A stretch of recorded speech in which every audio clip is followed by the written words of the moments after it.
Greetings, my internet friends. Welcome to Walking and Talking, the show where I walk and talk. I'm excited to tell you that I'm walking on this track that's made for walking, and it's circular. So this is perfect. It'll allow you and I to exercise some degree of aesthetic austerity as opposed to having the beauty of nature distracting us from what's going on.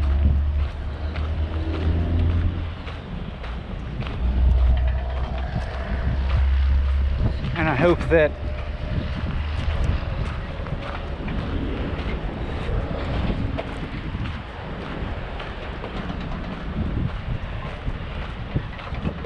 well, I shouldn't say I hope. I think this is a good thing.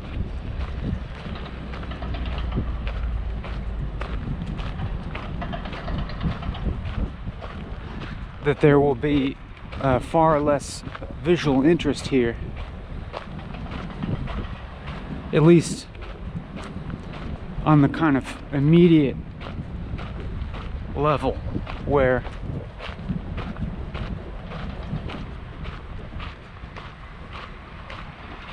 you're not thinking, that place looks beautiful, I wish I was there, that sort of thing. And there'll be less incentive for you to actively watch the video.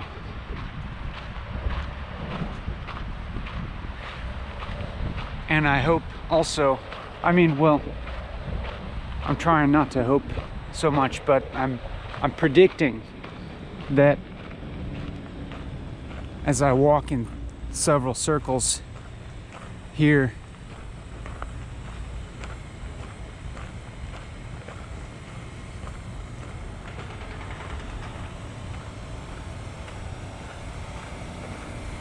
that the environment will sort of fade far into the background of my experience and your experience.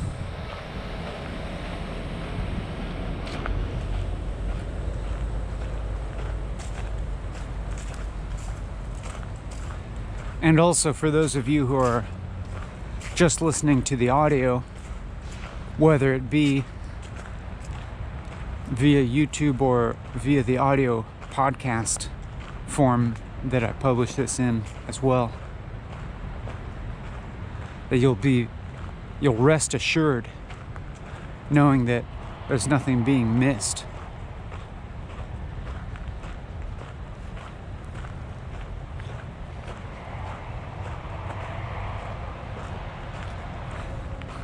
Also, I feel somehow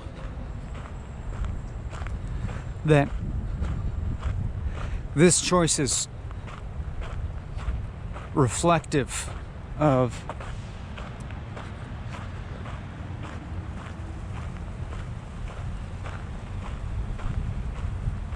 let's just say that this choice, I think, expresses well a certain aspect of this process of walking and talking.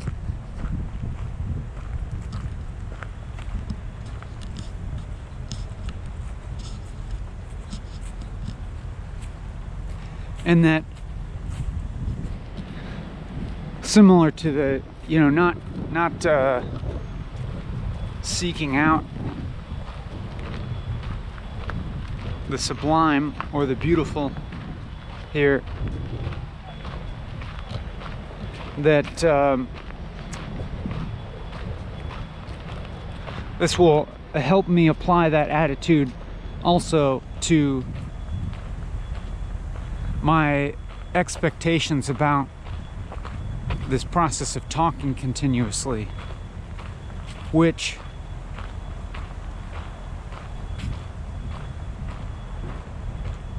on the face of it, my only requirements, of course, are to continue talking continuously.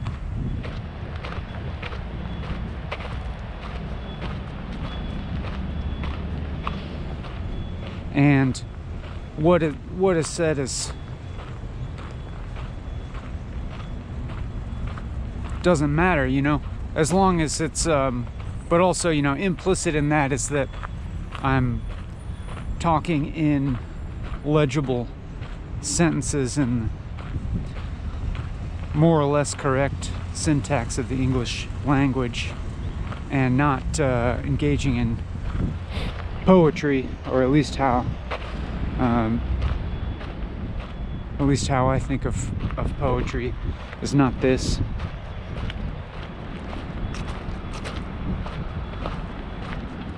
And that it's also we're not doing like narrative storytelling, at least in the way that I think of it, but we're simply filling space, filling time with talking. And it's interesting to me to see what's happened after having repeated this process over 100 times at this point.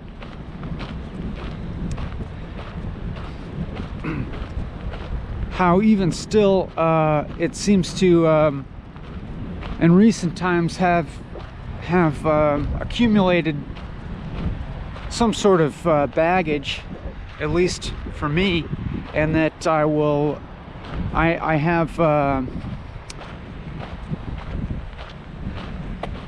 come to judge these some of these attempted episodes that I've come and tried to do as good or bad, as in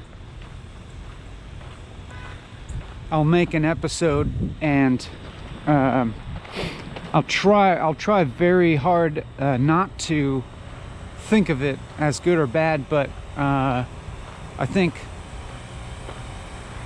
even so it may have some kind of it may leave some kind of mark in my mind of it being good or bad. So for instance, there was one that recently that kept sticking in my mind, as that was a really good experience, because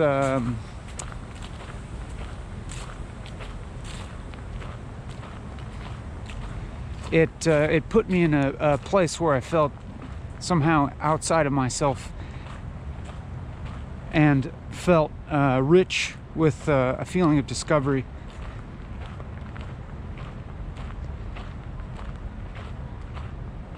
And that in nearly every moment of it,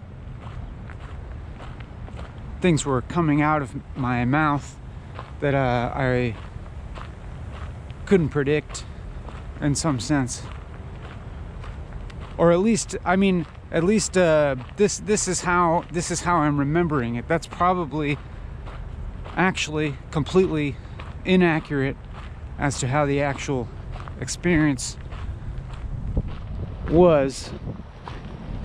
I mean, in fact, it is completely inaccurate. I'm realizing now. In that, I mean, even any description of it basically is a very large reduction. But what I'm getting at is even in the immediate aftermath of making that episode, I'm trying not to create any kind of emotional attachment to that, because I understand that a certain like emotional attachment to some kind of object of memory that I'm creating as a representation of an experience is false, and that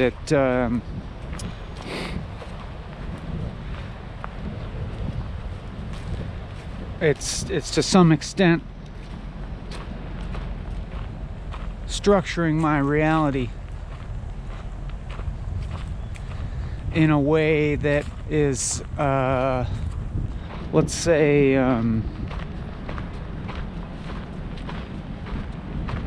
provisional, and in that case also associating the process of walking and talking with a possibility of something like exuberance or ecstatic discovery or something like that. And sure enough, after that I would try to walk and talk. I tried to walk and talk several times over a long period and simply couldn't do it. As in, I would start and then I would judge this to be not worth making public.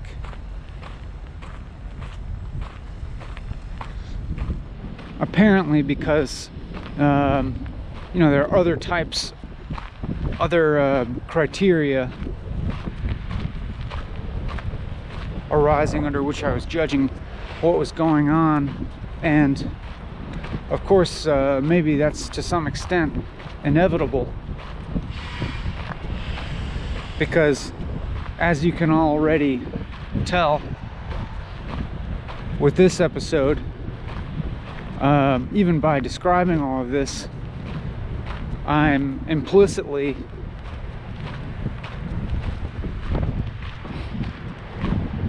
asserting the appropriateness of different types of criteria that maybe as some kind of shorthand we could describe as some form of objectivity towards the process, or acceptance of whatever type, acceptance of all the different characteristics that any given moment of walking and talking would exhibit, you know, emotionally or intellectually or otherwise. And this is maybe also, you know, reflected in how I'm describing my choice of this particular location. And in some sense I'm coming to realize now that all of these things that I have been describing are in some degree ideas that I'm now thinking of as slightly extrinsic to the process itself, and that these are all ideas that I could have thought about, and I think pretty much did think about in the times surrounding walking and talking, or perhaps leading up to this time before I began recording.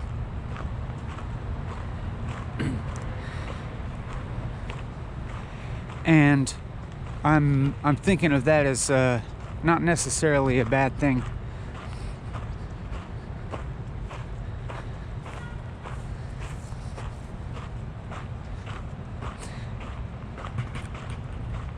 But I mean, as I just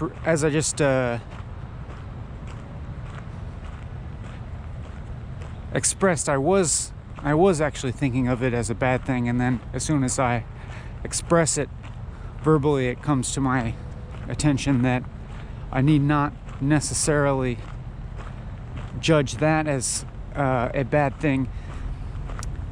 However, it's like that change, that shift from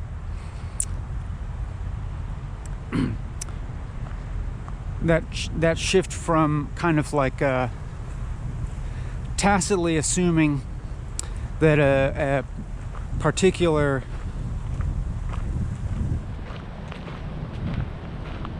judgment that I'm having a tacitly assumed judgment about a way that I'm talking as being good or passing the criteria or being appropriate, an appropriate way to realize the conceptual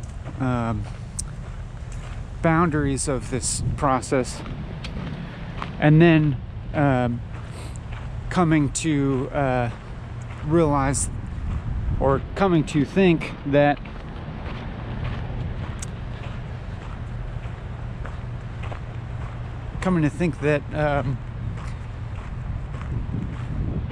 that I was tacitly assuming that was a bad thing, or then inappropriate. That is inappropriate to be tacitly assuming that judgment about what I'm doing,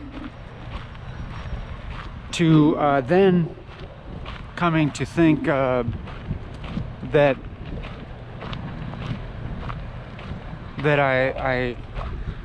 it is inappropriate to hold the judgment that this other criteria is inappropriate.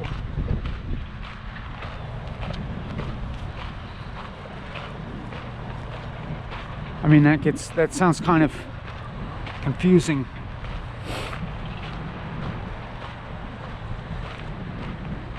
However, maybe I can describe this in a different way, that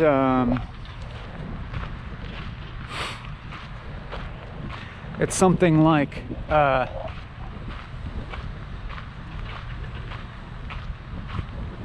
it seems as if I'm oriented in some kind of direction towards desiring there to be in some respect some kind of absence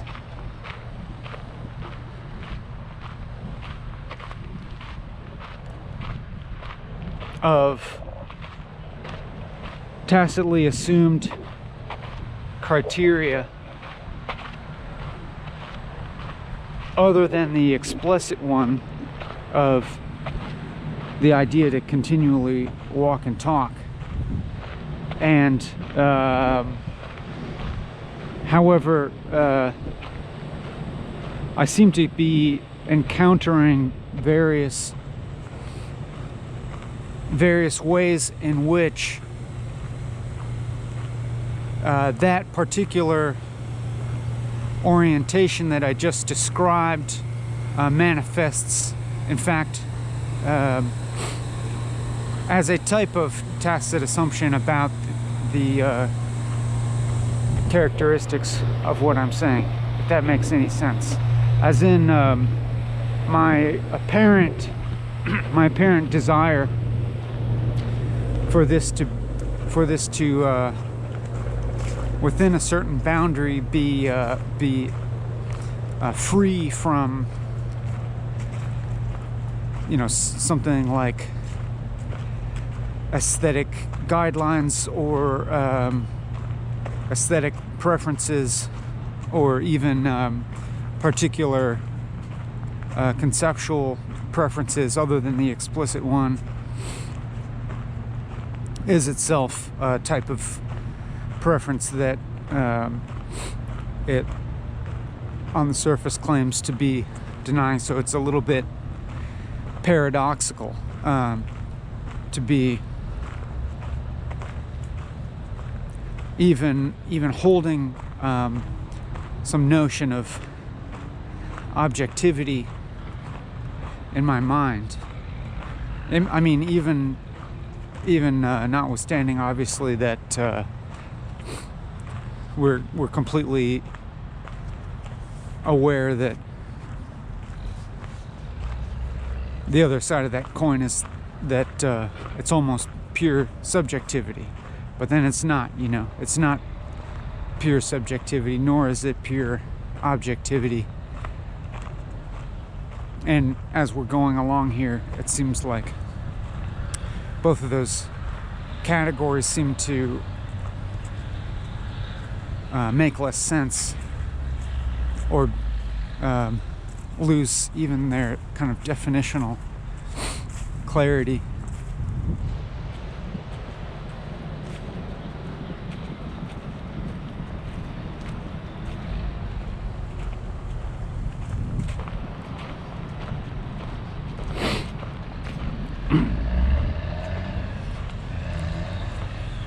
But something interesting is that as I am going along here, and I've said all of these things,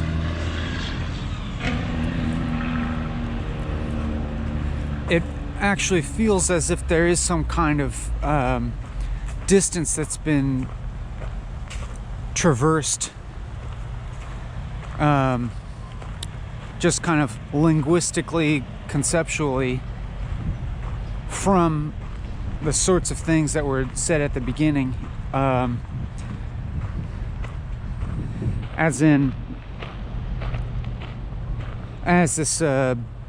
I had this feeling of a certain temporal distance from the outset of this recording.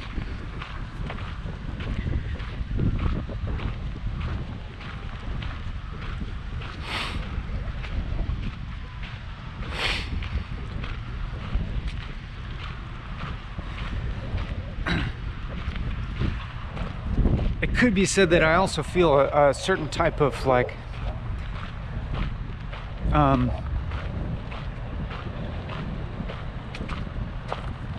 cognitive distance, or I mean maybe a little more accurate to just say like conceptual distance from the ideas that I was holding in my head at the outset, even though simultaneously I could also describe this in kind of the opposite way, that even everything that I'm speaking right now is continuous with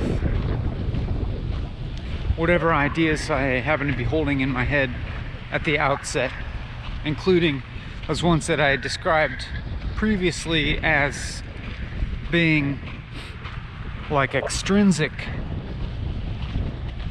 or just external to the process itself, as in ideas about the process, like structuring ideas about the process,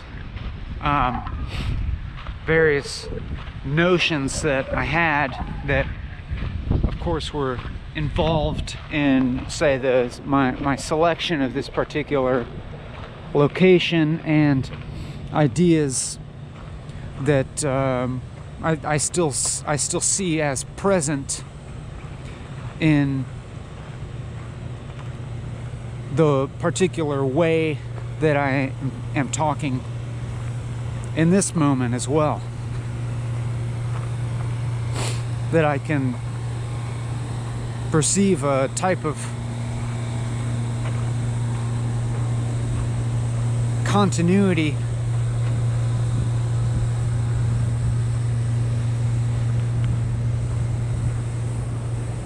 but and so like a type of sameness, if you will. Like I can remember, I think, fairly well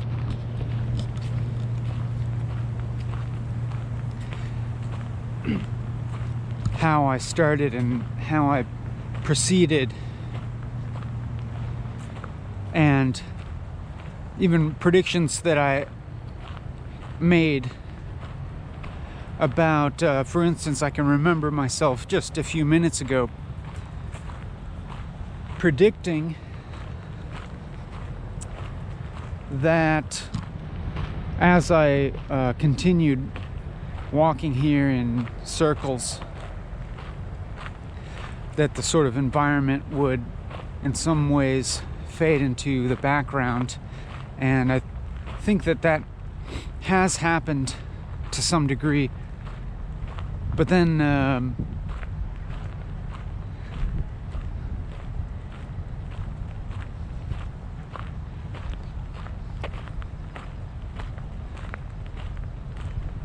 just as in you know, it's very simply laid. My path, my physical geographical path is very clearly and simply laid out in front of me, and I don't have to really pay any attention to watching where I'm stepping. It's very second nature, of course. And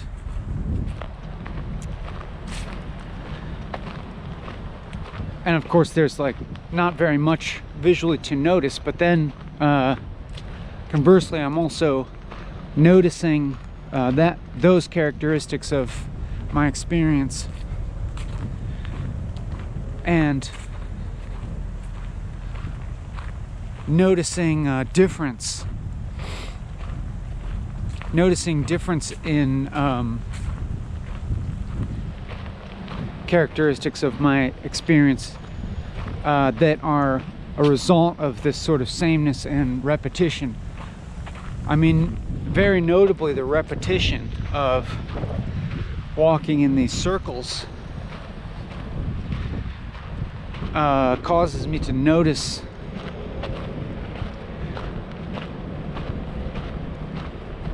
the character, you know, notice that very characteristic of repetition, and even how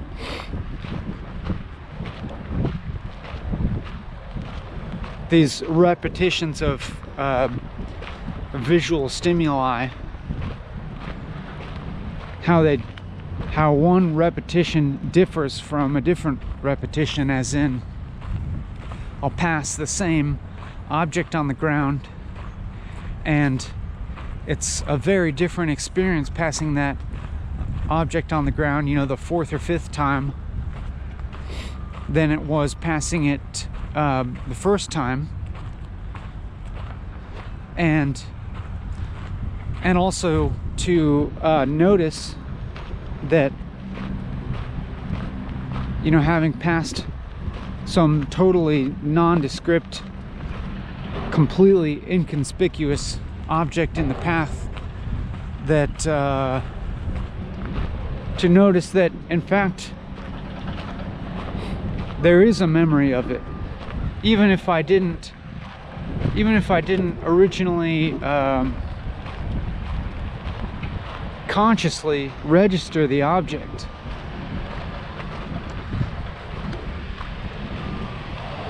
As in, I thought that, you know, minute details passing through my senses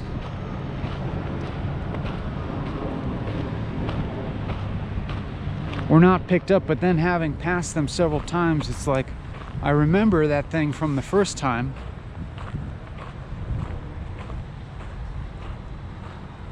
but I don't remember having remembered it.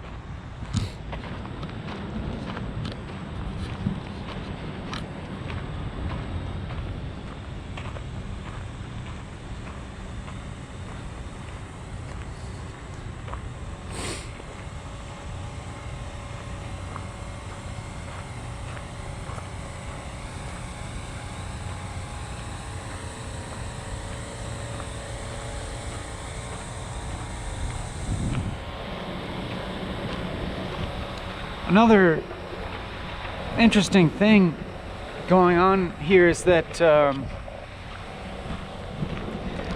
as I noticed myself thinking just in this brief pause just now,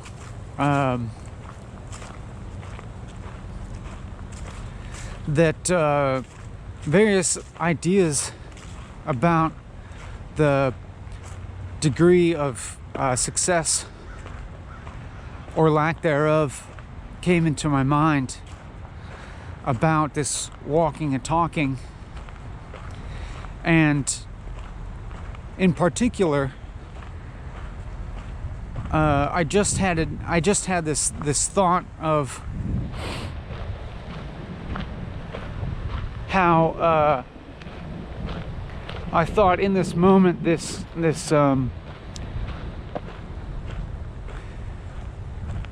particular instance of walking and talking as being somehow successful in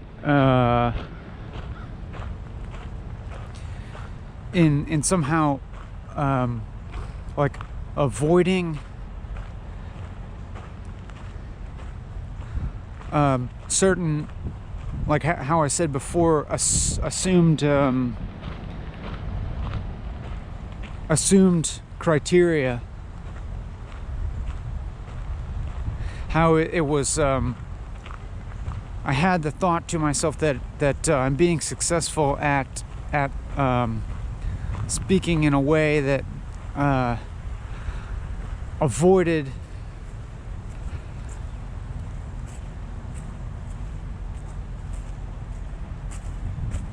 like striving to fulfill certain criteria that maybe I identified myself previously as being unconsciously beholden to. However, it has to be noted that that idea in itself is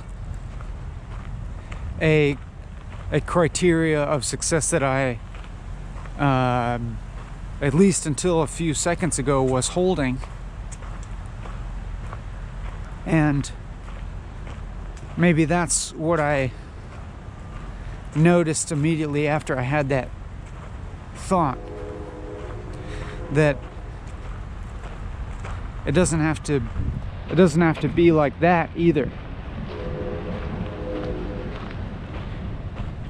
And this is kind of a repetition I mean, it's just saying something that I said a little bit earlier in a slightly different way, that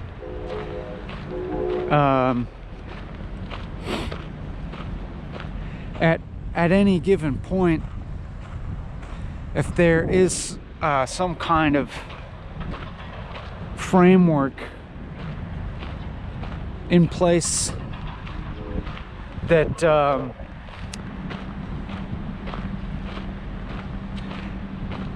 is basically perceiving other frameworks. That is, anytime I perceive, let's say, a particular aesthetic or conceptual criteria, as I call them below, that criteria is basically a type of framework that may or may not be existing with or without being analyzed itself or even perceived itself. But for any of these frameworks to be perceived themselves, then this other perspective is necessitated. So every time I am kind of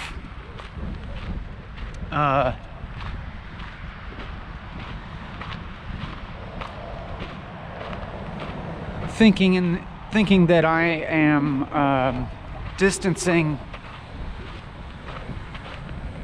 putting some kind of distance between a perspective that I'm viewing as either as my own, that's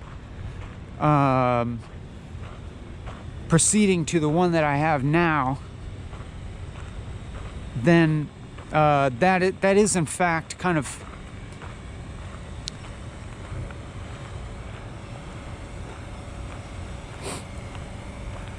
that's kind of creating both perspectives. That is the perspective that I am thinking about, that I'm putting distance between it and myself, or it and something like my present self, by thinking of it as being the perspective of my past self, even just an immediate past self.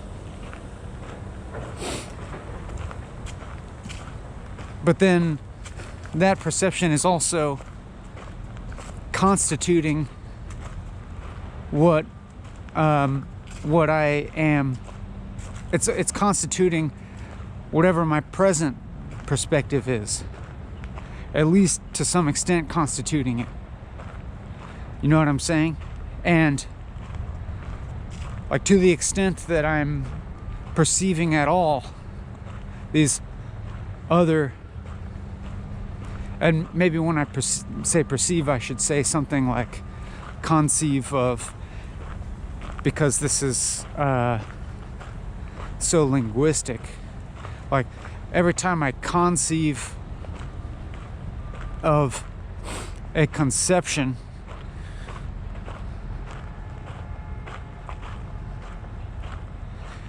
then I'm necessarily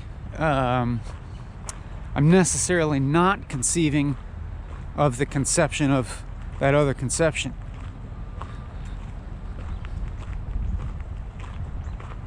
That is, I necessarily, it seems, necessarily cannot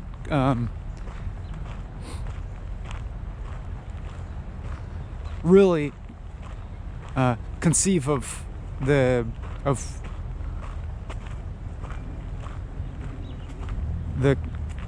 active conception. I can't.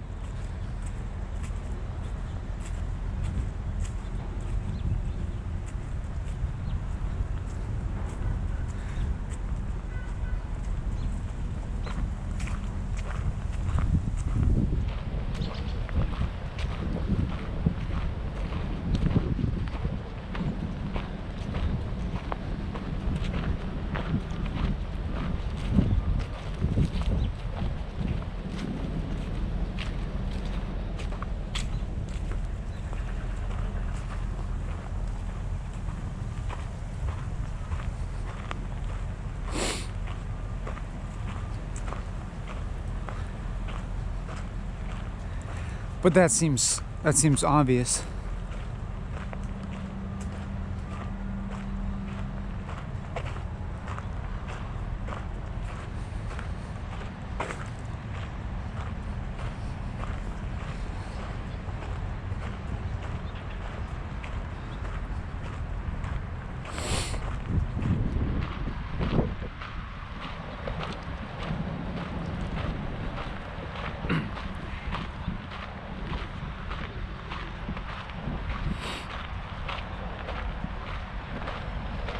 I'm trying to figure out how to continue here, because it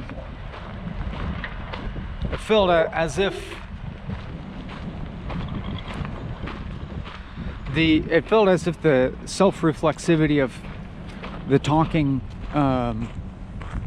in some sense, spiraled into some kind of center, but it necessarily can't reach the center.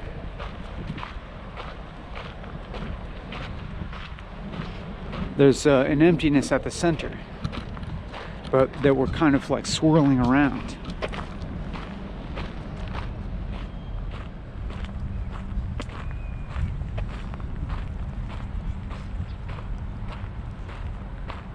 And so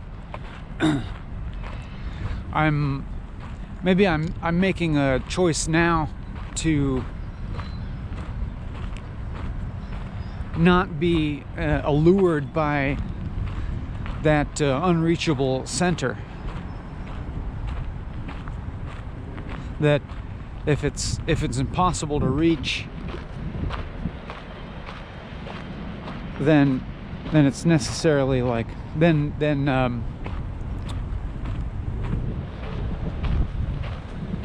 necessarily anything that I'm going to say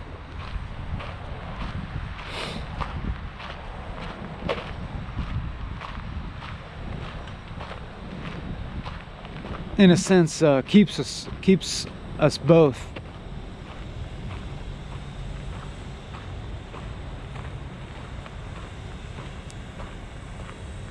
as kind of it keeps us both swirling around the center. It keeps us, anything that I'm going to say is a type of flawed expression of the center.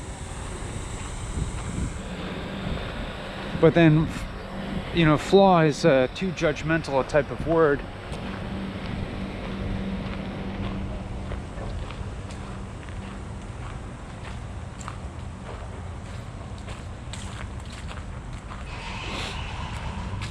But also I'm becoming a little bit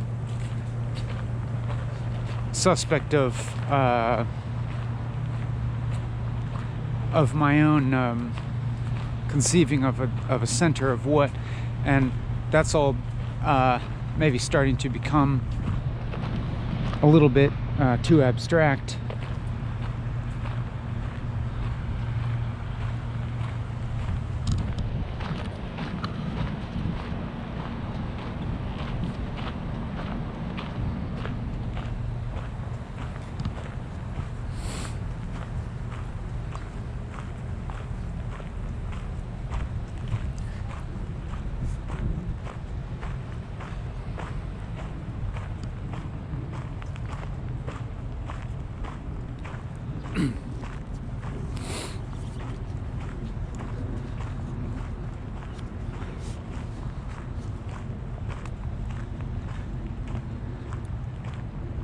So I'm trying to remind myself to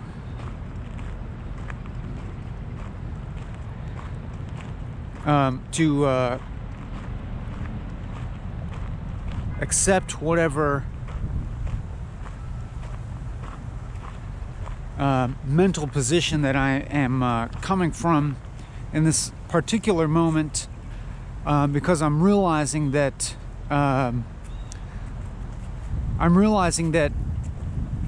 every time I'm describing what's going on, which could be said to constitute everything that I've said so far, I think that more or less everything that I've said before can kind of come under the category of describing, in some sense, what's going on, and of course also pretty clearly everything that I'm saying is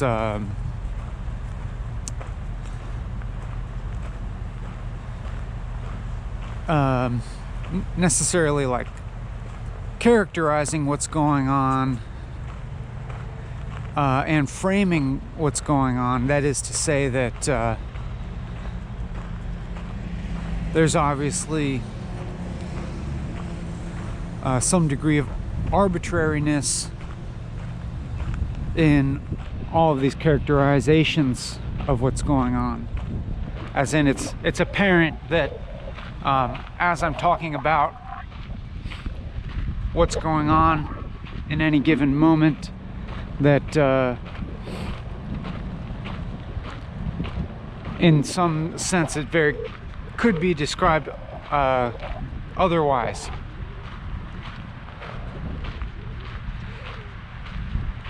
And I think that it's apparent that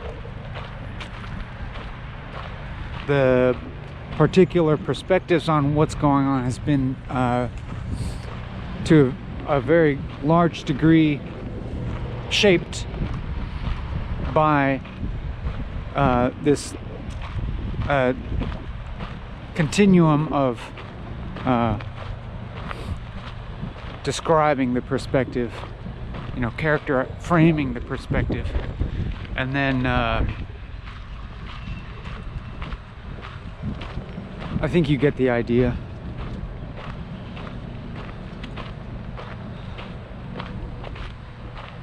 And if I notice, for instance, like if you do register a pause in my speaking, quite often it seems that I'm experiencing some sort of difficulty. That is, or just in simpler terms, that I'm thinking about what to say next, And necessarily that implies that I am carrying out judgments of what to say, and that at any moment there must be at least some kind of criteria occurring in my mind, because I'm necessarily making decisions about what to say, and at various times these criteria are become apparent or exist unapparently to me, as in they are at some points an unobserved structure of my subjectivity, and then at other times they become an observed characteristic of something that then becomes to some degree disidentified with myself, or disidentified from the aspect of myself that is currently deciding what to say. For instance, I can even as I was just walking this particular stretch of the circle, like when I was in the same geographical position during the last lap, I can remember having a pause in which I was thinking about what to say, and I think that towards the end of that pause, when I finally began speaking, I had the thought that I had subconsciously become attached to what I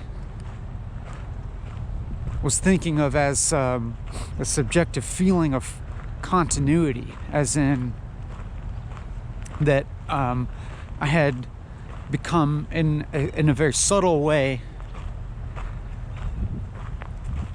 emotionally attached to what I judged to be a characteristic of mental conceptual continuity present, from the time that I began recording up to that moment. And because of that, I was thinking in terms of how do I choose the next thing that I say in a way that continues this characteristic of continuity, that satisfies and continues this continuity. And then because of thinking that way, I experienced a subjective feeling of difficulty in that I wasn't sure what to say that would create the most continuity, and then I began to question this idea of continuity and what it actually meant. And then I started to think that this was in fact an arbitrary type of criterion, whatever.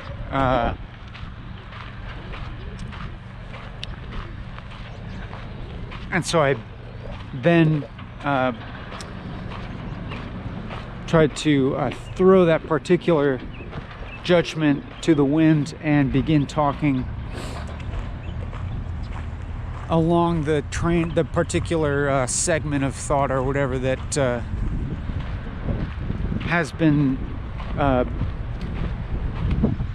describing that very thought process, which if I actually think of all of that speaking as a type of section, then I feel impressed by how long that quote-unquote section of thought has lasted, how much time such a simple thought can fill by being expressed.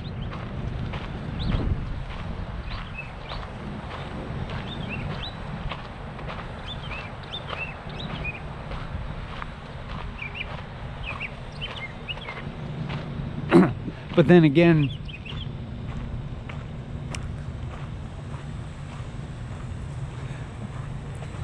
maybe you might notice, like, if I quote unquote indulge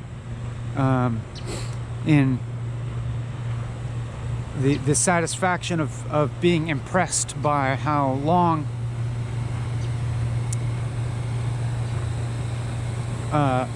one fairly minor thought can last in its being articulated, then I come into danger of risking like a temporary feeling of that I've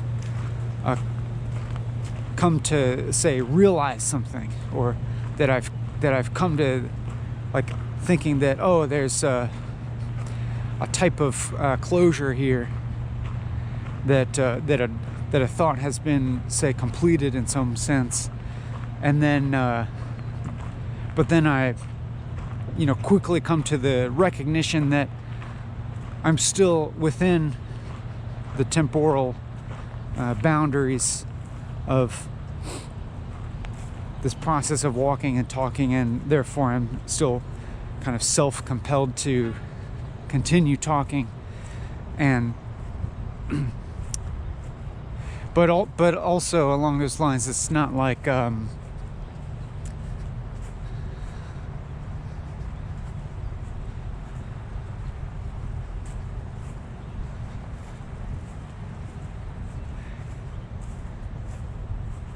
it's not like I'm risking, like, stopping thinking or something.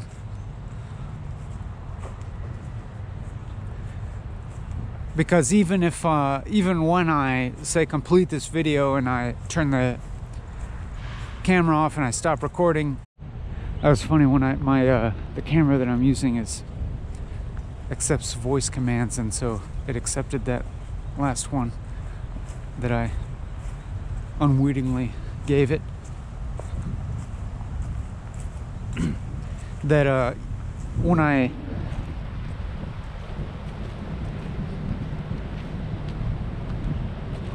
end this, it's not like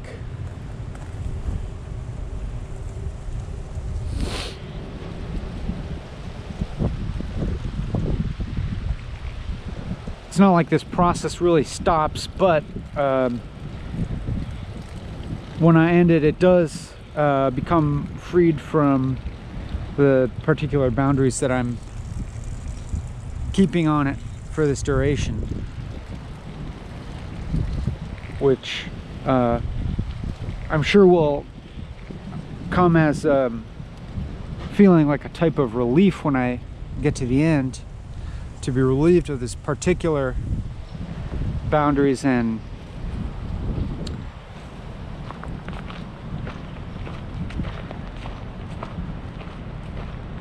I suppose it's mostly relief of the of my thinking process being so public, as it is for this extended period of time. And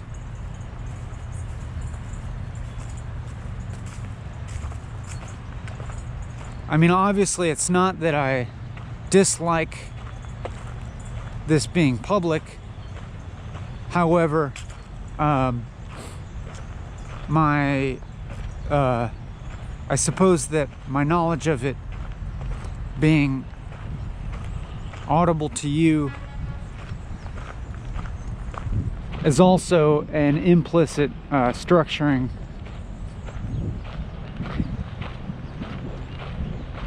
influence.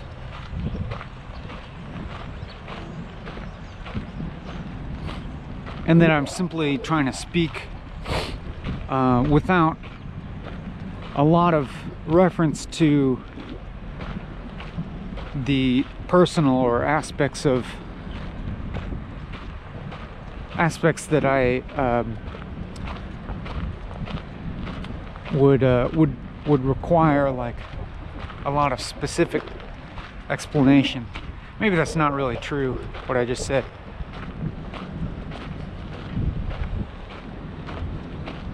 But that I could think of this as speaking in a way that's impersonal, which for the duration of this I am doing. I mean, this could also be described as another implicit criteria that I'm upholding, the sort of impersonal nature of the way that I'm speaking.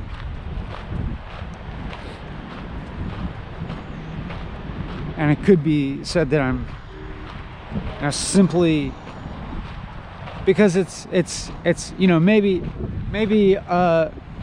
somebody else would note that I'm not including any kind of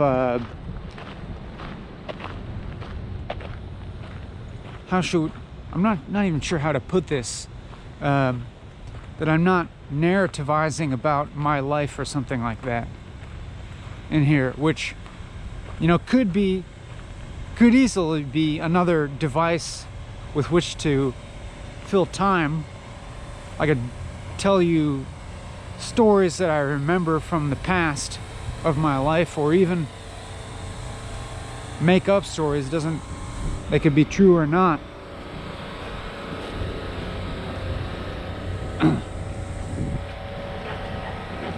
But I'm obviously not doing that, and obviously there is a particular way that I'm speaking that, you know, we can describe as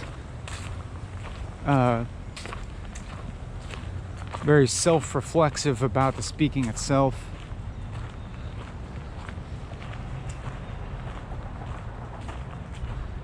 It's not always 100% that, but that's kind of the center overall.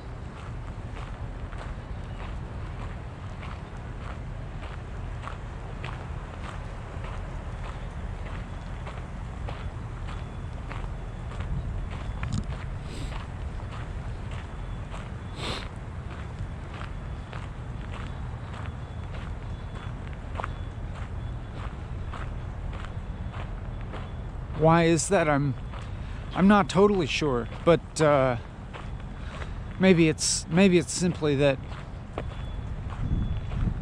maybe it has to do with me wanting to speak in a way that I don't see other people doing much.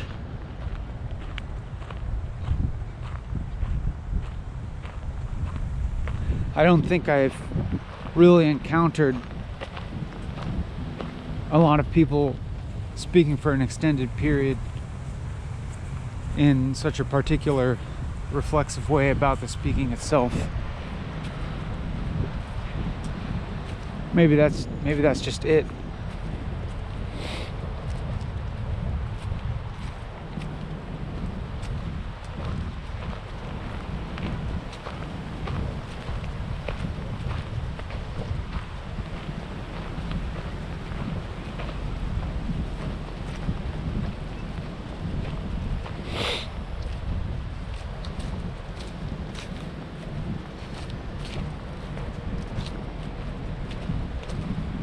I'm thinking now about how I've had this idea that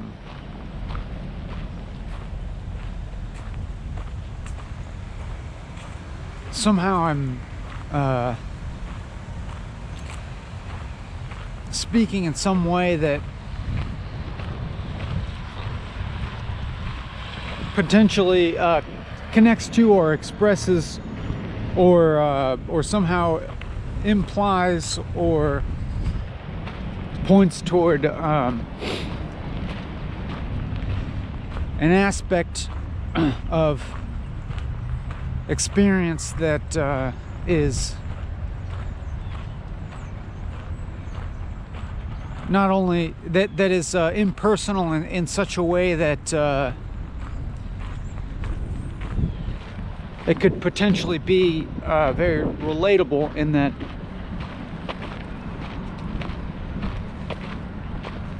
if I'm simply trying to describe at least my attempts to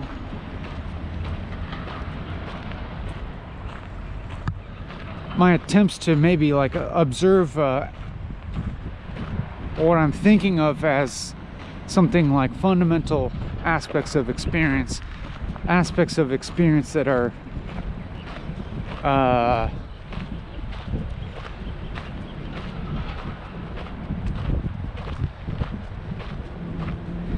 yeah, I don't know. I feel I'm coming into trouble because I'm realizing all these assumptions that I am holding. That is, assumptions that there are aspects of experience that are universal.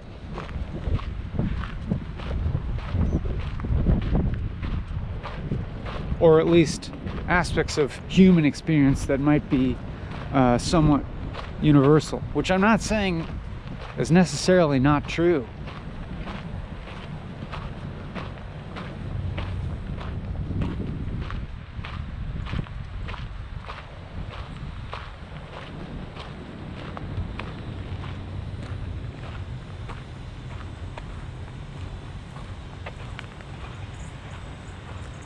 However, a certain other side is presenting itself to me, like a certain type of like Schopenhauerian will always be ultimately isolated in our particular subjectivities, a certain Schopenhauerian aloneness.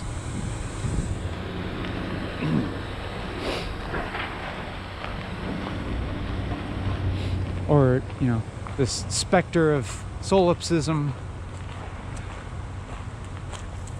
creeping in to kind of counter any notions of transpersonal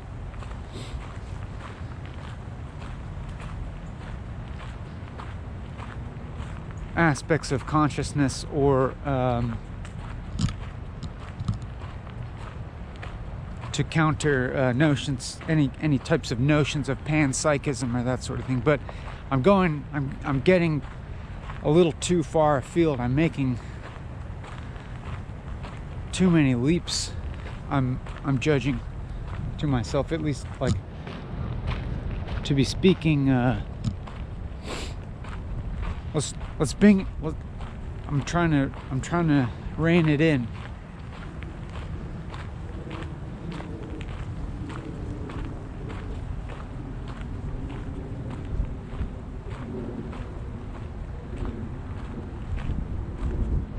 And I'm also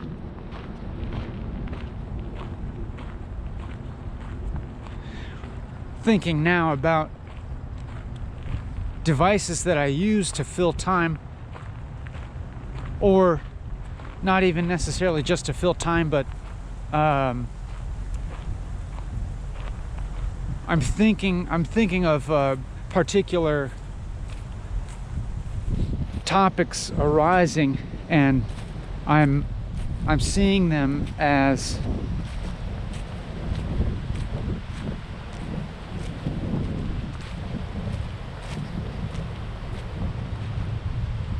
particular patterns that have come up before, and then becoming a little suspicious of them, and then you know, that of course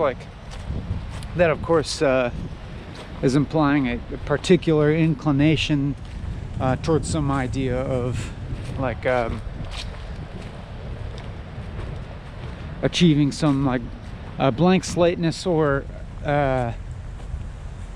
in the momentness, which, you know, itself is our particular inclinations or proclivities, or contain a lot of assumptions, etc., etc.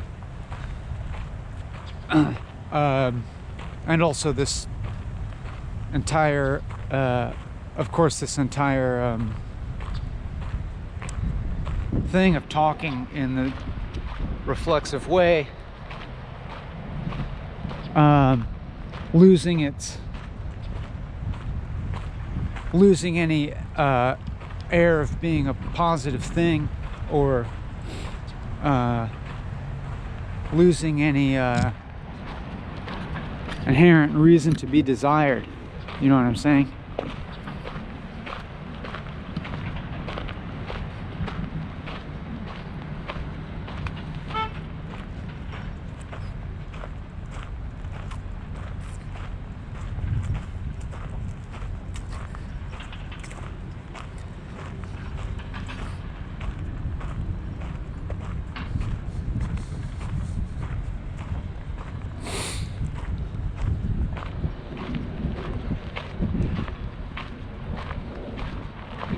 So with that, I could describe like a mild, what is it?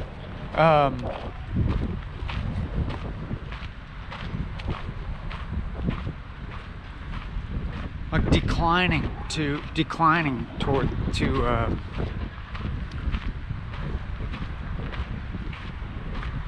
go down certain paths.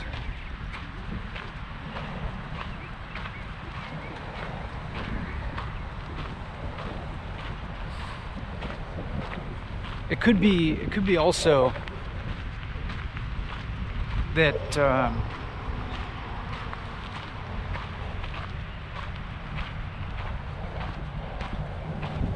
to the extent that I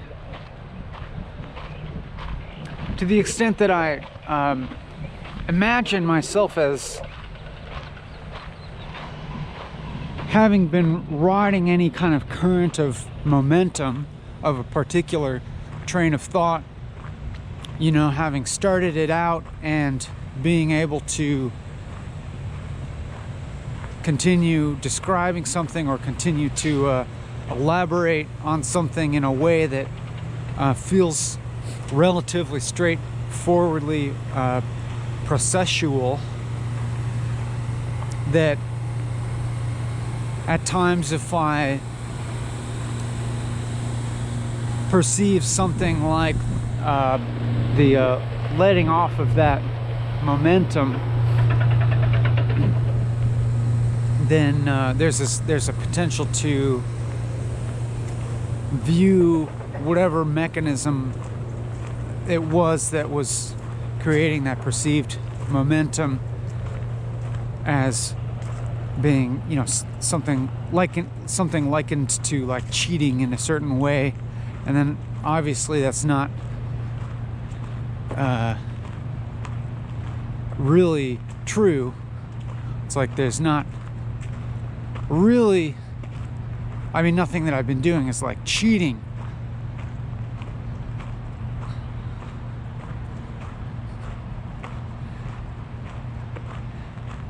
And it's not as if there's really an option to get outside of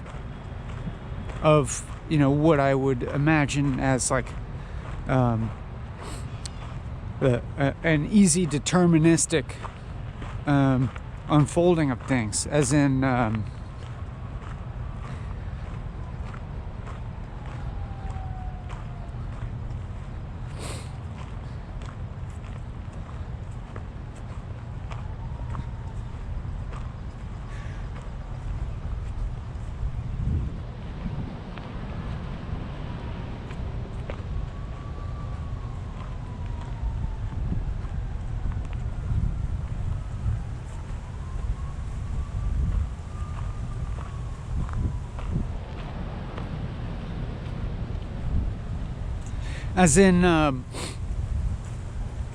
if the meaning of everything that I have been saying, like, could in some ways be thought to boil down to commenting on a certain distinction to be made between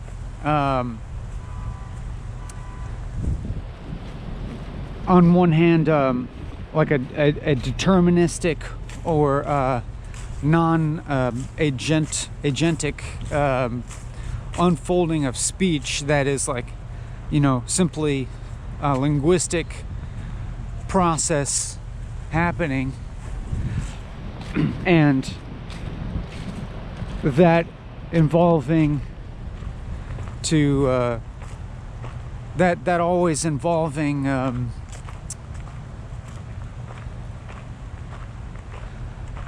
certain parameters, whether they be observed or unobserved, conscious or not.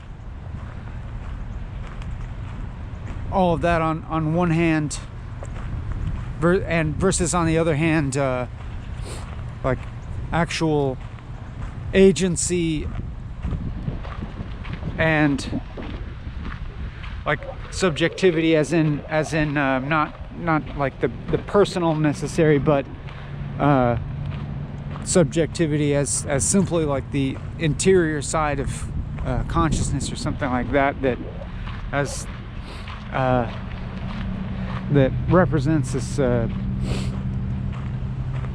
actual potentiality as opposed to determinism.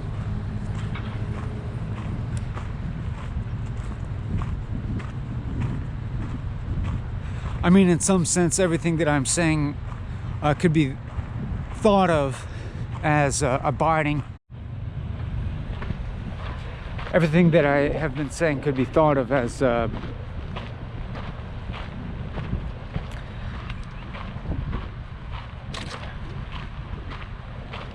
abiding within that dichotomy.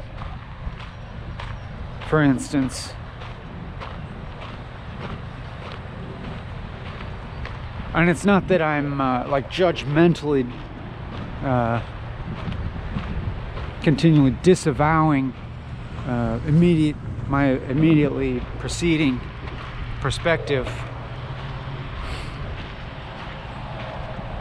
However, it almost seems like it almost seems as if it's an inherent aspect of speaking.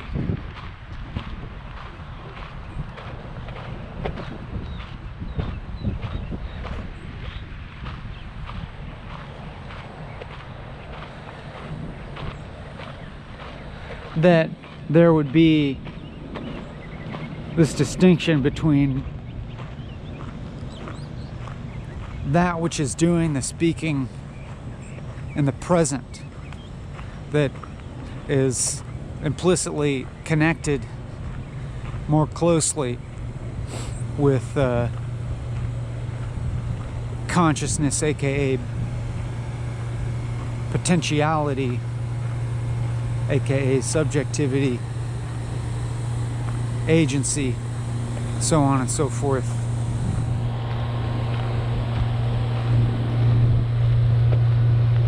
Versus that which is being spoken about, which is always necessarily other than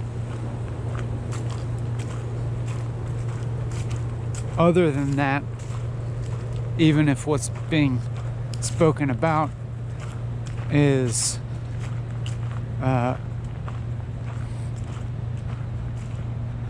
apparently external instances of the expression of that which is doing the expressing, however rendered as objectively observed or perceived components of experience, that is, are rendered temporally external. You know, everything that's implied by what I'm saying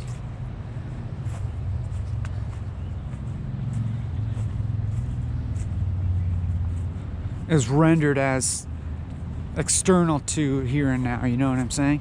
External to what's implicitly apparently kind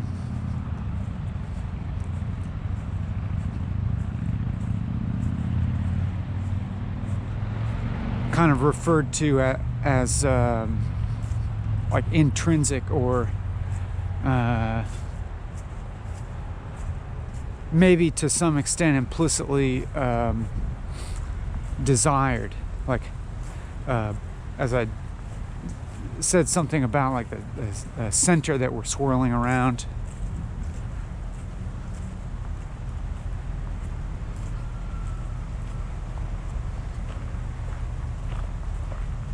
Or this idea that there could be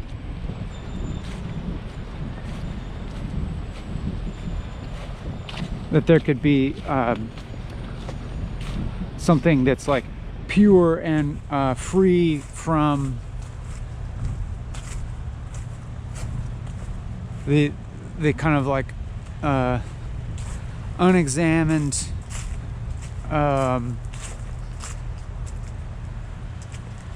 mechanistic processes of thought unfolding in some kind of relatively determinist way, as would be characterized by more utilitarian types of thinking, but that is also strongly implied simply by the syntax and the syntax and logic of the language itself.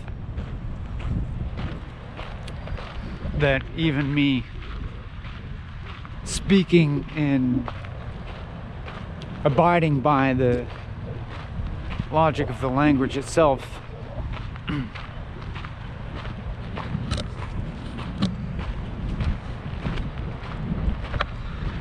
necessarily has some degree of this like determinacy built into it, and so it's just like taking place and is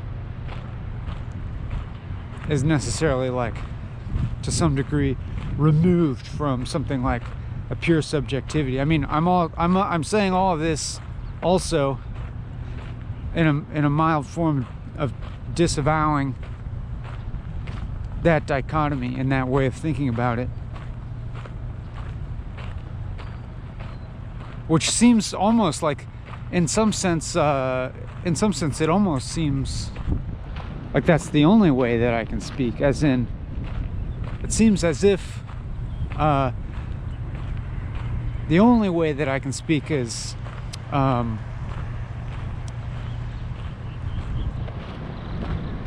constantly creating something that I'm putting distance between myself from. That is, constantly referring to something that's not exactly here in space or time, and is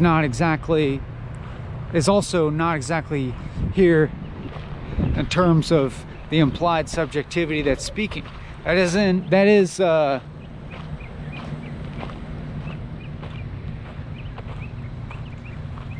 speaking seems as if it's necessarily always implying a certain subjectivity, and always implying certain aspects of objectivity that are necessarily apart from subjectivity. you know, saying that this language is necessarily dualistic.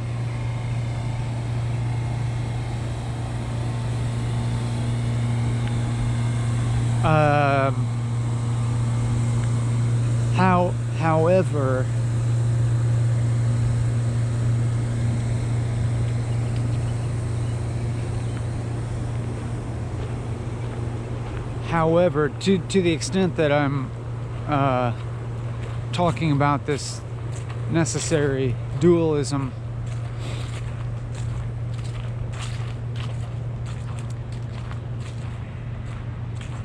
it's not as if the absence of the speaking would like allow for some some cure to that. And also, it's also dualistic to you know, even mention the idea of dualism, because it's creating a dualistic distinction between the dualism and an implied non-dualism, or an implied monism, or unity between, for instance, the self and the other, or, you know, the subjective and objective, two sides of whatever's being implied by the language itself.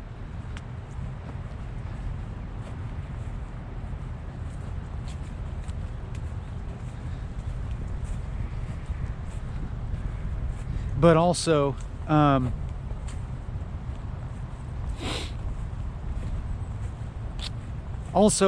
as this is taking place, it's like all of the speaking is also reference the language itself that I'm speaking.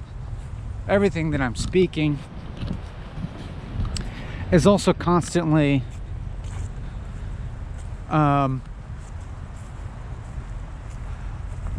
using this temporality, using this notion of temporality. Even you know, if you're really to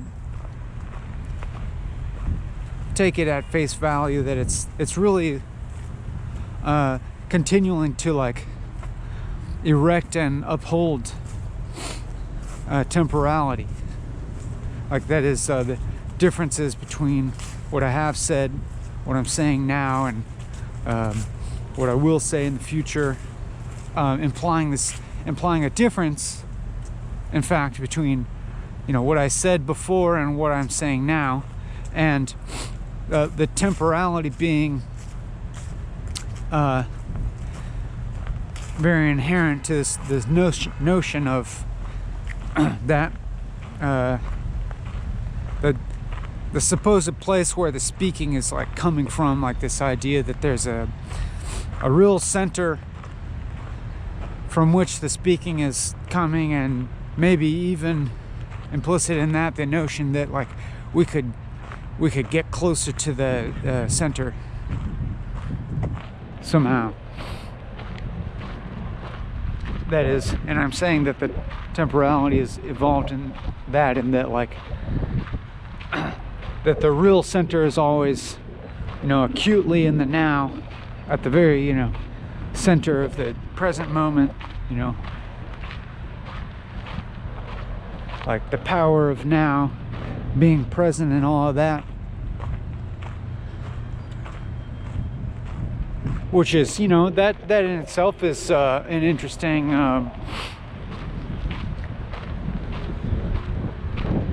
can be an interesting and useful thought exercise to follow. That is the admonition to be present, and to not be overly subservient to the temporal narratives, or the temporal structure that's imposed upon reality by the way that we perceive and conceive, etc., etc. Because then, you know, that leads to anxiety and unpleasantness, etc., etc.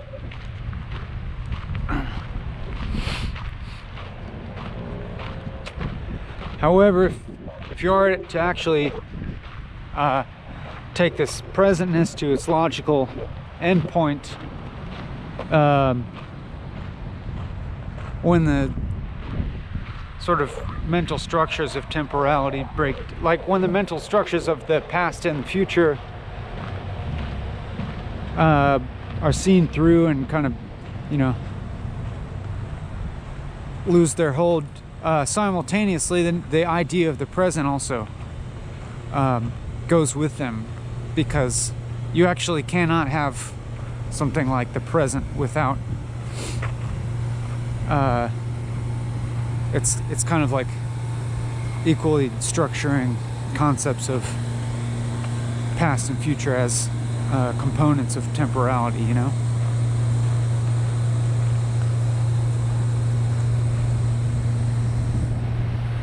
When you can't have present either, or when present loses its you know, assumed reality.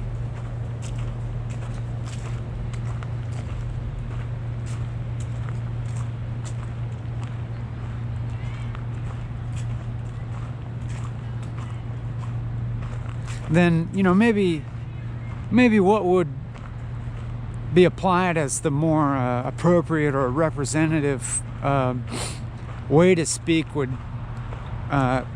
be more like poetry or something, where liberties are taken with the actual syntax of the language.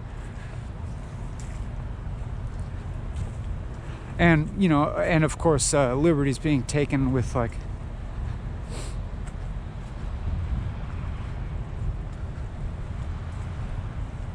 the meaning of the language. And for whatever reason it is, I do have at least this implicit boundary on the way that I'm speaking, that I'm just continuing to speak in the normal way that the English language is used.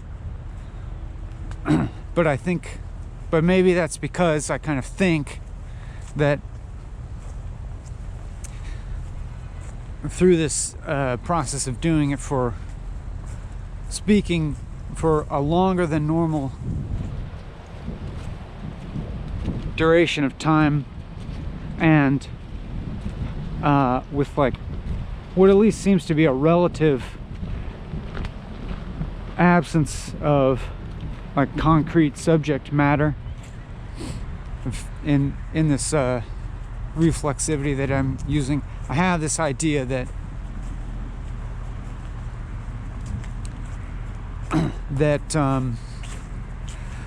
by sort of abiding by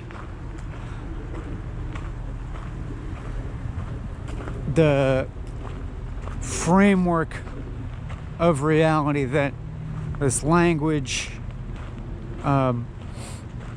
strongly applies,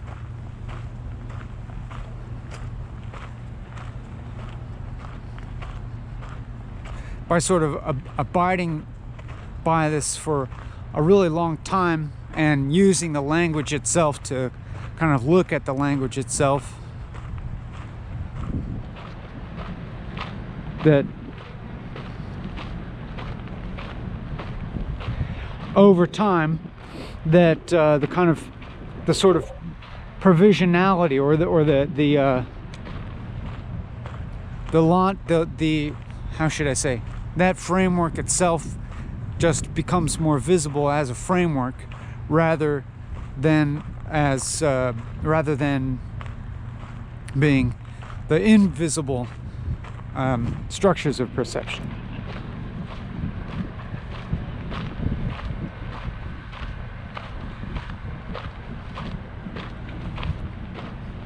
And sure, I think that poetry can potentially do that too, by sort of showing that these foreign or these kind of like foreign logics are possible as well, in that they can sometimes kind of be sensed through the expression of poetry.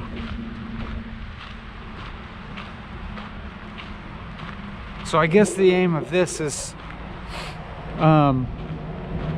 like expressing the sort of normal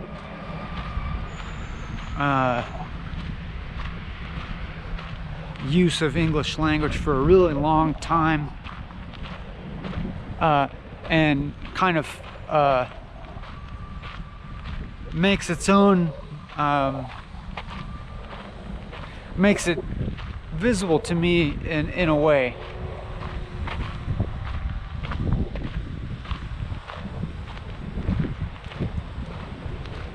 that shows me that it's not the only way of experiencing reality. But I'm becoming, you know, pretty skeptical. I'm becoming pretty skeptical of what I'm saying. I think this always happens when I'm on this side of the field, when I'm on this particular stretch while I'm walking past the HVAC buzz. I just immediately become really skeptical of whatever train of thought I was just on. That is the preceding one being like that I'm doing a process that can, I'm engaged in a process that can show other possibilities of thinking and free us up somehow. And then, but then, okay, one could think of things that way, but then I'm also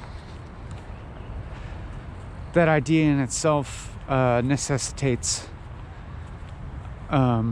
certain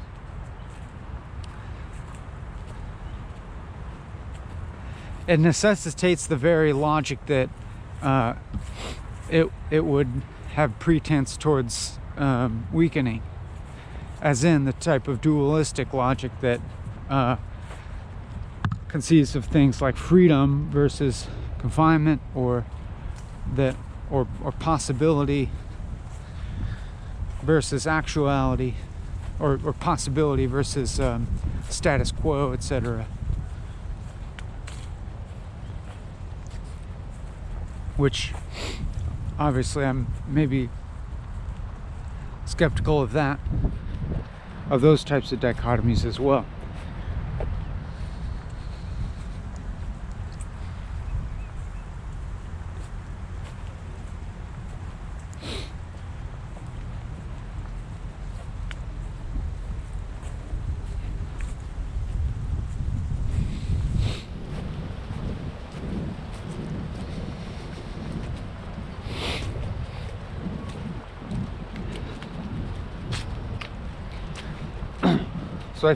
So I feel like, in a sense,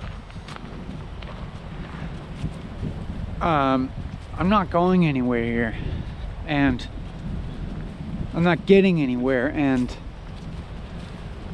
that's fine. It's completely fine. It's not good, it's not bad, it's fine. And because alternately I could be holding up this idea that I should be getting somewhere with in this process of walking and talking, that I should be expanding somehow.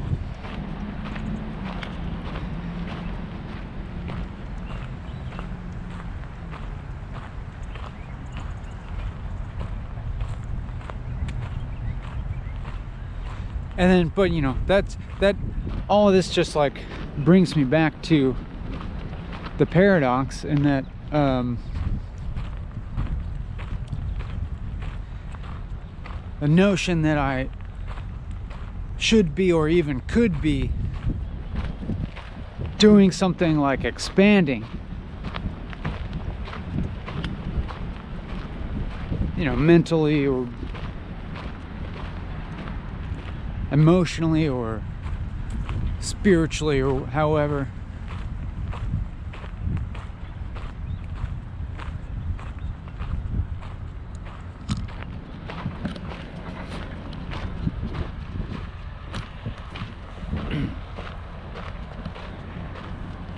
I guess I'm saying is also, you know, a type of limit.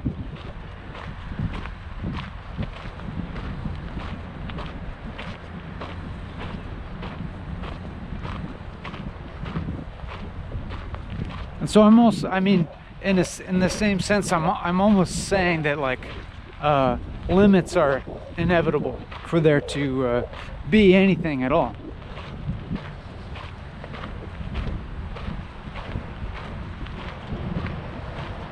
That every conception of boundlessness or expression of boundlessness is only necessitated by boundaries, is only made possible by boundaries, obviously.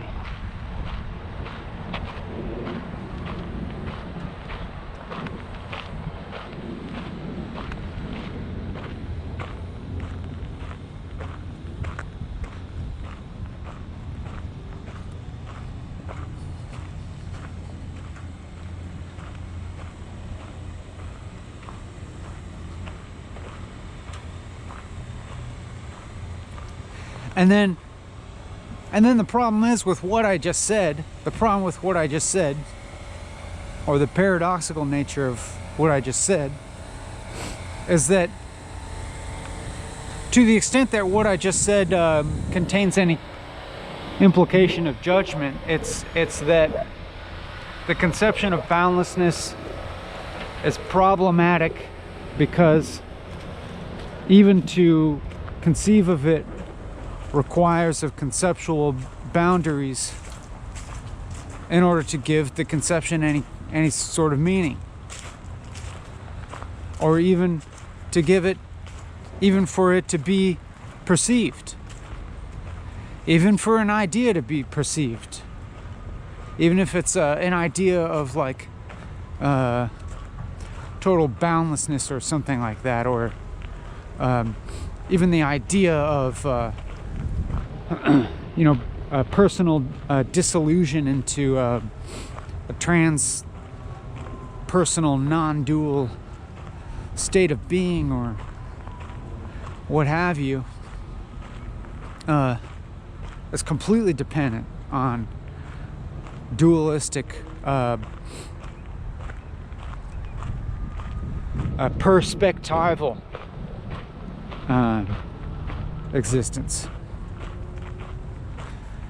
And and so, like, I'm kind of, the thing that I was just kind of implying is that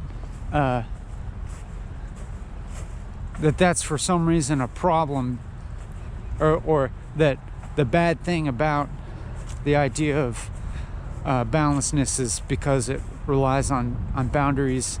And then obviously then if you take the implication of that, it's because that's a problem because boundaries are not good again, and then that's directly contradictory to sort of the judgmental or evaluative thrust of the statement, if you know what I'm saying.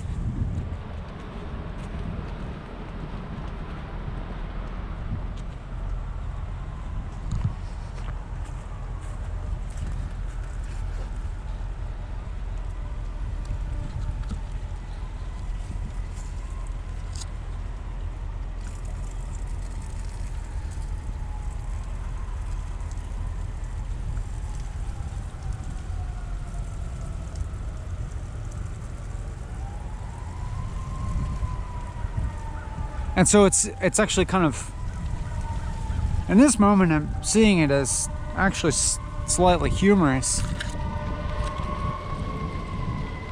to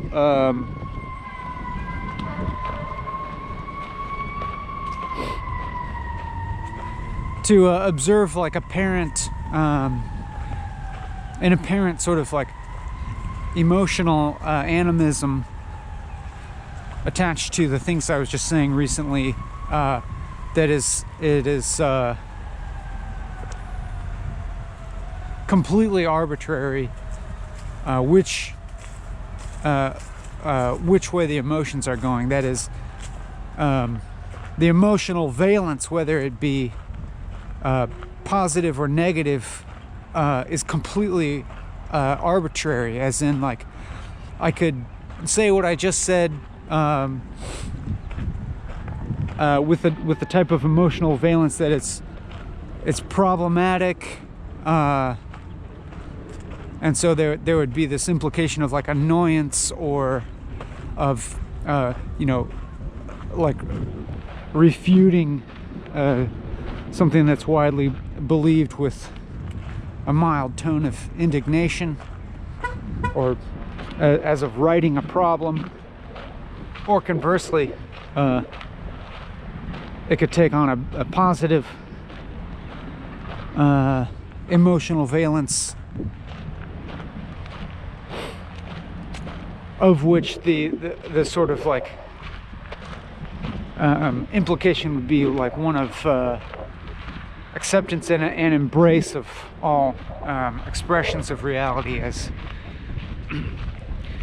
being kind of equally equal manifestations of that paradox.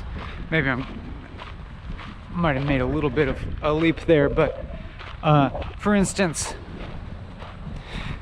if you register the sort of what sort of like emotional equilibrium or disequilibrium, as the case may be, you might perceive in my deliverance of these words, is to me interesting, because it seems like the content of the words itself, the intellectual content of the words, is strongly implying, in a sense, the pointlessness of any emotional valence, and the pointlessness as sort of as evident by, as connected with the arbitrariness of what emotional valence might be perceived by me or by you in the course of me speaking.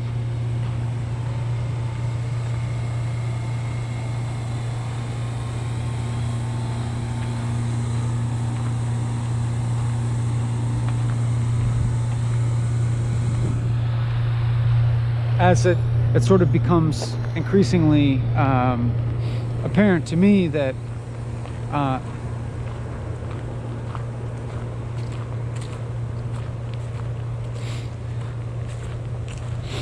the various paradoxes of things that I'm saying, well, I mean, they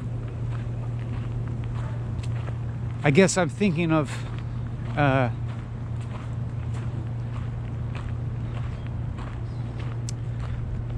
the animating thrust of anything that I'm saying here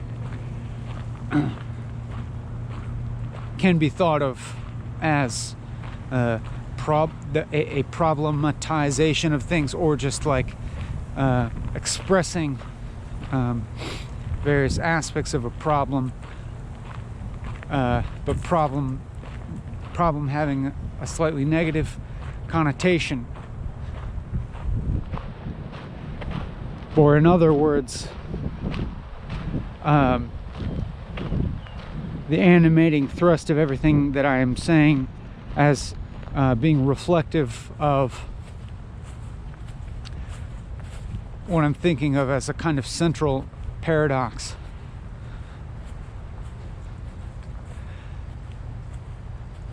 That we keep having a continuing manifestation of in linguistically here.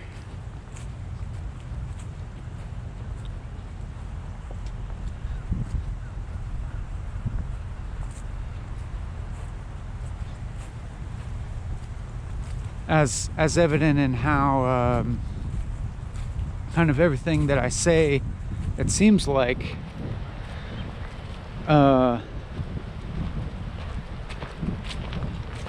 once observed is like implying what it's implying, and simultaneously kind of implying it's something contradictory to itself, or implying its inverse, or taking its own logic to its own logical endpoint, keeps seeming to undermine itself. Like the logic contained in everything that I'm saying, it seems as if the more quote unquote rigorously I'm observing it, the more apparently it undermines its own basis.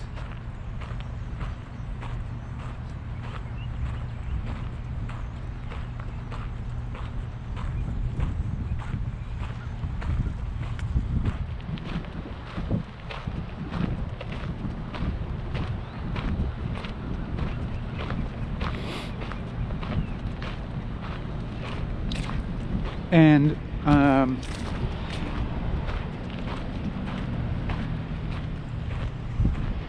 mean, when I say that, I almost detect a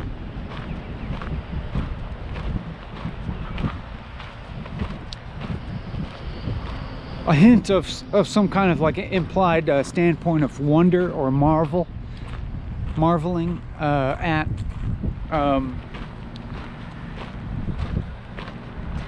the mystery of what I'm referring to as this central paradox or whatever.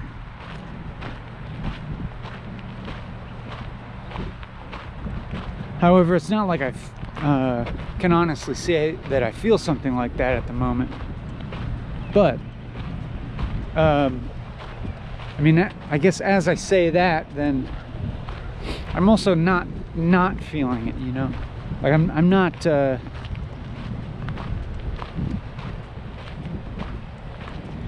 now on the other side, that, like, you know, like maybe I just expressed this like potential viewpoint of wonder, or this particular potential emotional valence.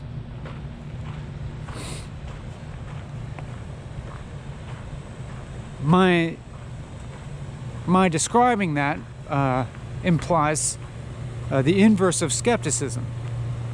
That by mentioning that at all, I was very strongly expressing my skepticism towards a would-be standpoint of wonder or marvel.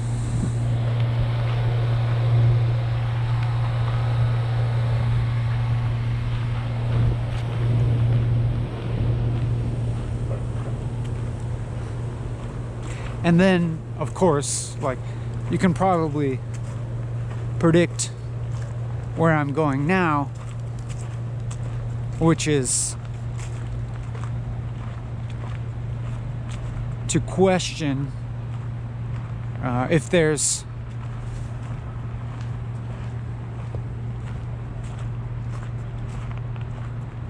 you know any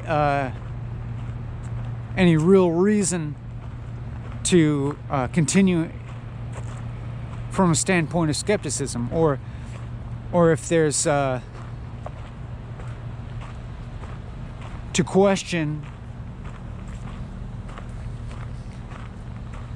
whether you know, this taken on standpoint skepticism as just expressed.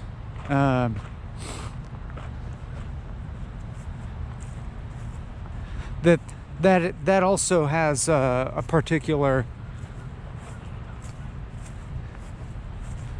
I would say, emotional valence, or at least particular kind of implication to it that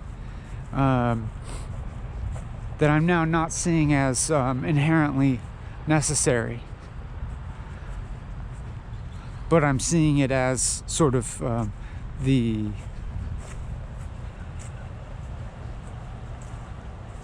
opposite of the emotional valence of wonder or marvel. And also that I'm also seeing it as like kind of an aspect of persona that may or may not being adopted at any given time, and linked towards my conception of myself that, of course, has everything to do with my conception of myself in the eyes of others, and so on and so forth.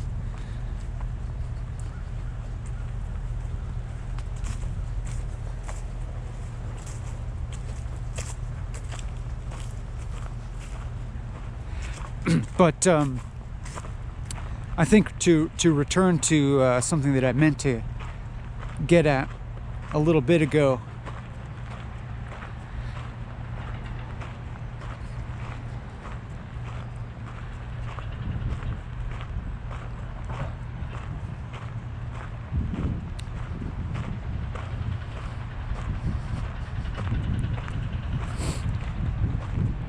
how to say this, something like while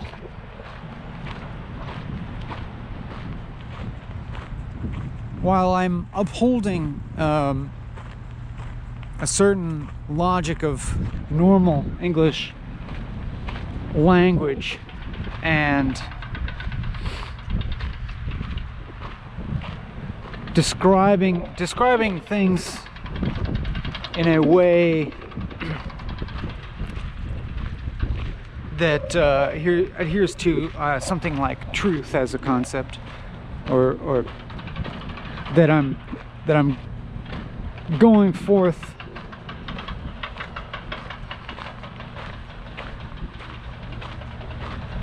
under the assumption that there is something like propositional truth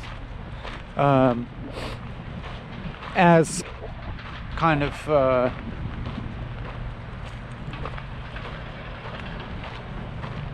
contained within the logic of the way that I'm speaking, just using language normally like this.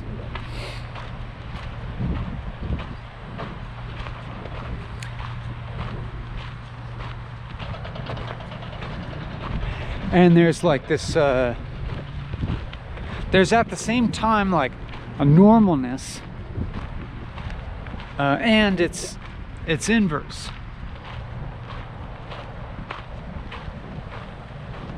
There's almost an extreme normalness, I could say,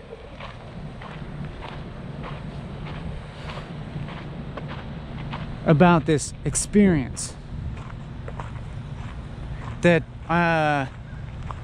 it could even potentially be said that an extreme normalness is being pursued.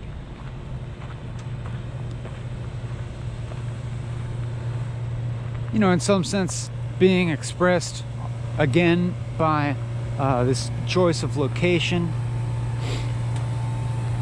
because it's at least in my mind, this location is doesn't have a characteristic of a natural beauty or the sublime. Because that is sort of as tainted by the aspects of urban life that we also have here, but this location is also, you know, not excluding of nature or something. You know, we've got trees and leaves here, and so it's not like it's like a markedly urban setting completely.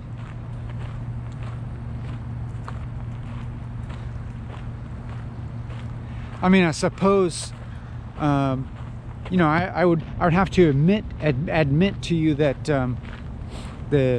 my choice of this location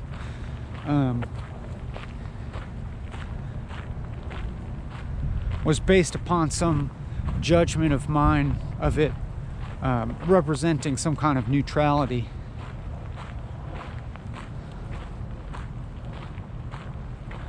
You know, which of course in itself is a non-neutral idea. However, you know, that's inescapable, that there'd be some judgment involved in what neutrality would be, or what would be an acceptable expression of something, of some idea of neutrality, location wise.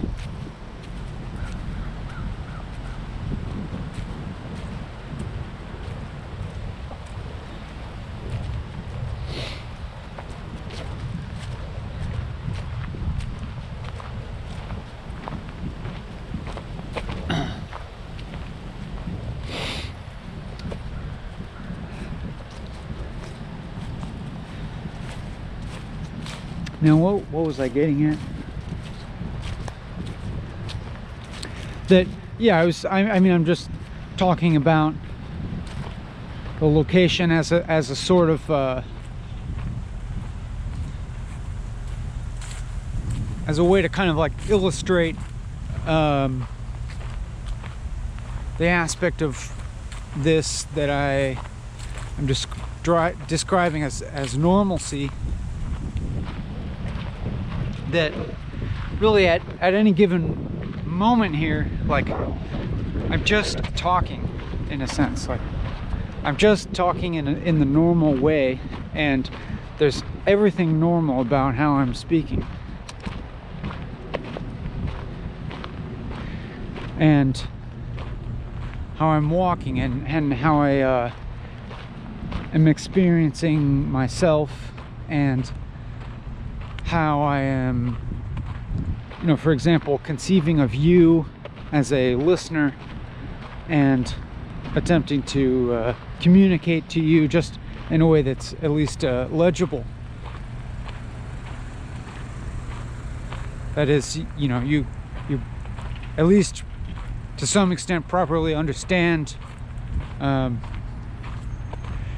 meaning of what I'm saying, because you understand English, which I can say you necessarily do if you're listening to this, and that I'm, you know, consciously speaking in a way that is avoiding esoteric references and so forth. You know, of course that's never going to be perfect, and there are, of course, all of the biases intrinsic to the choice of words and all of that, and obviously not everybody understands English, and so in some sense there's exclusion of those who don't speak English, in some sense, blah blah blah, etc., etc. But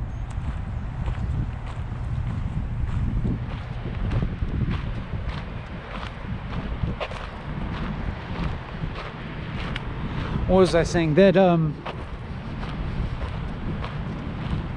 and that also that I would describe this as I think I would describe this as like very as relatively emotionally neutral, or as if there's any like emotional topography to what's going on here, then I'm perceiving it as a relatively flat one, never getting particularly exuberant or joyful.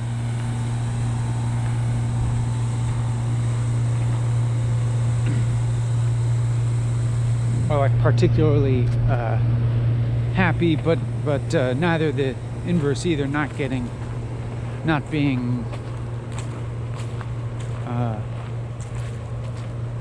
sad or negative, or you know, not like cynical either. I don't think. Like maybe there has been slight undertones of at least skepticism, if not cynicism or something like that. But in some of the emotional valences of things have been said. However, the intellectual content of things being said, if you ask me, does not really warrant a negative emotional valence such as cynicism, etc., or the emotionally negative aspect of something like emptiness, where, you know, feeling everything is devoid of meaning in a bad way or something.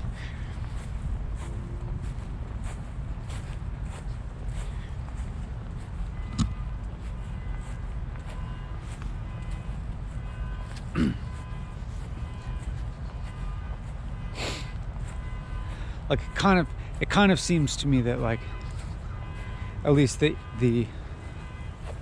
intellectual content of what's being said seems like is not strongly implying really any particular emotion that should be felt by me or you, you know.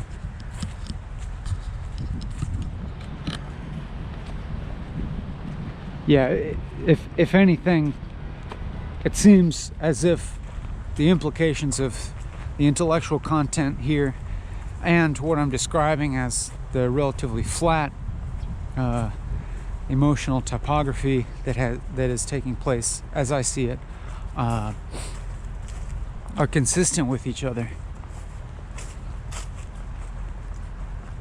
I mean, this is all in service of me trying to kind of describe what I'm calling the normal aspect of this, the normalcy.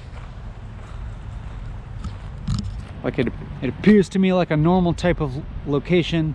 It appears to me like a normal, like, well, I mean, at least in every you know, kind of micro instance of saying something, you're speaking normally, right?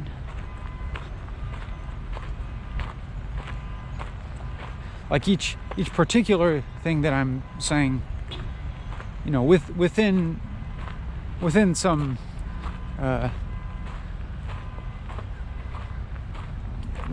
affordance of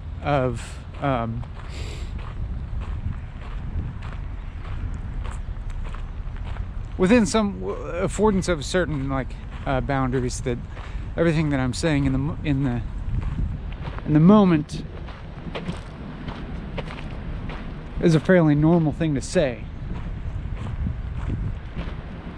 And then, you know, we could go on and say that, you know, it's fairly normal for things, for anyone to say, to have a certain degree of abnormalness. You know what I'm saying?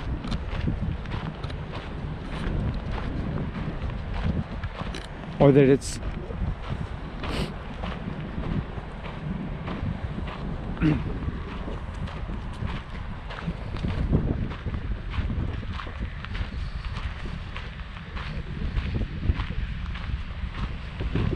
I think you probably know what I'm saying.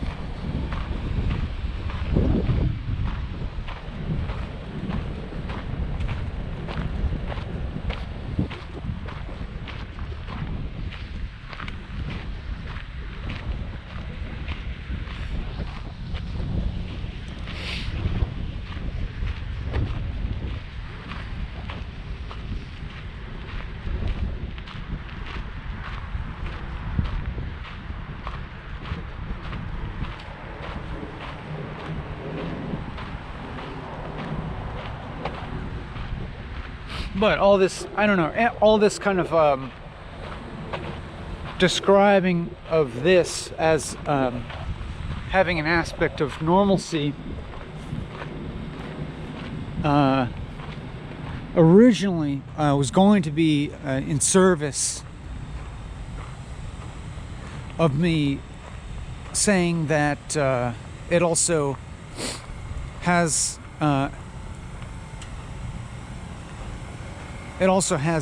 the opposite of that.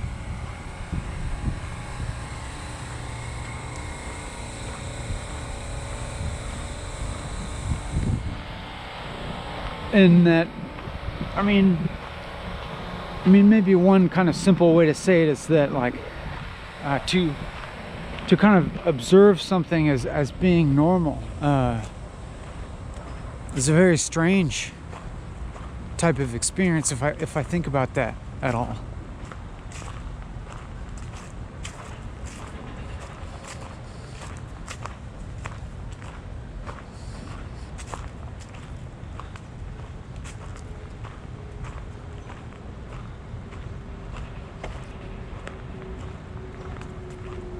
Or also,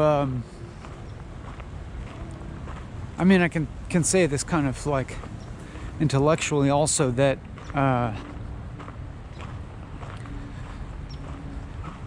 to observe, you know, the flat topography of this for an extended duration is unusual.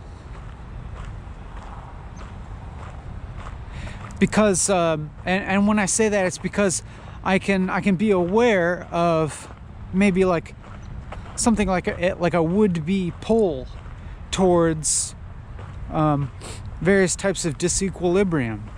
Like for instance, like I can observe this, you know, potential gravitational pull towards an emotional disequilibrium. Or just to put it, you know, in more plain language, that like that this is abnormal because it seems like I would want drama, you know, like there's almost this I'm aware of an aspect here that wants the topography to be more variegated, you know, the emotional topography. And then it is notable actually to point out that I very much do observe this very strong correlation between the geographical, like environmental topography with the emotional topography, and then you know, that's always kind of inextricable with the conceptual content that's attached to, as in, just like if you've listened to or watched other walking and talkings in which I'm walking like in a more natural environment, and ones that have more just literal geographically variegated topography, that is, I'm literally going up and down more hills, and that I'm seeing visually these different types of perspectives, that, you know, like perspectives of being on top of a mountain or in a valley or surrounded by trees or whatever, where, you know, like just visually I'm perceiving at this more like variety of distances and so on and so forth.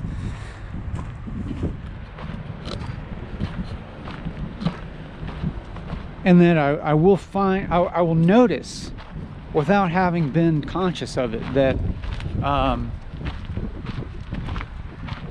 like aspects of the way that I'm speaking and experience that I'm speaking, like, you know, correspond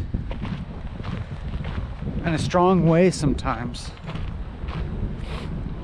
to the environment that I'm in, like as in I'm going up a hill, walking up a hill, and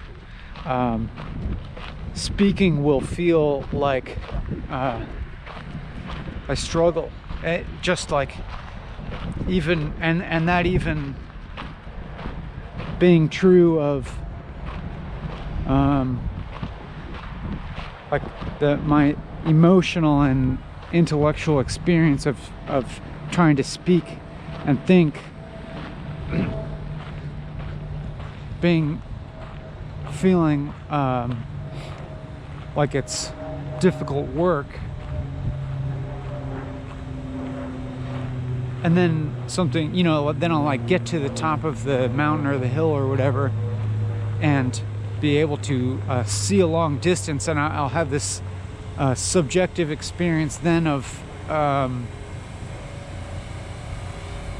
feeling as if now I can observe all of that struggling from a distance, and as if I have a transcendent perspective on what was formerly a limited subjectivity. And then, you know, then towards the end I'll be like walking down the mountain, and it'll feel, you know, it's like feels a little easier physically, and I'm like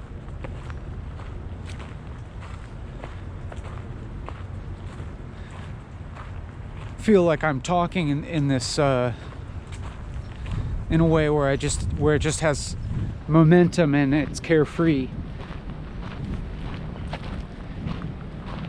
Or, you know, things happen where like if I have made a large circle, then I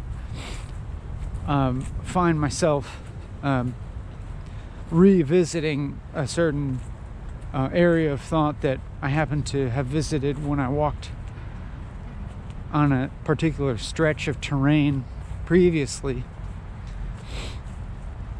And all of this will be happening unconscious to me until I notice it. Like that I have noticed that it's taking place. Unawares, you know. And then, so like here I'm walking on a completely flat, you know, not perfectly circular, but in a loop, over and over again, in a setting that feels neither particularly beautiful nor particularly ugly. Maybe a little bit ugly, though, you know. Maybe it's got a little bit of urban banality to it. I'm next to a parking lot, and there's a security guard in the parking lot in a car who's been there the entire time that I've been here, just, you know, sitting in his car, occasionally driving around. And then I'm, you know, comparing our two experiences. I'm walking and experiencing normality like as a type of novelty, you know. This is a form of novelty for me. To the security guard, this is what he does day after day. Sit in this parking lot in his car.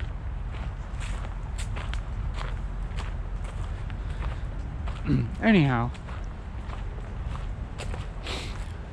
like to say, like I can observe this potential correlation between how I could maybe describe the way that I've been talking for a large portion of this as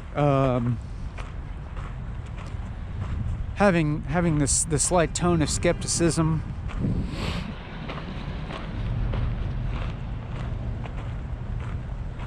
and I can say that potentially that might have either something to do with or represent some sort of correlation, even if it's just kind of symbolic, or even if this is taking kind of a interpretive leap with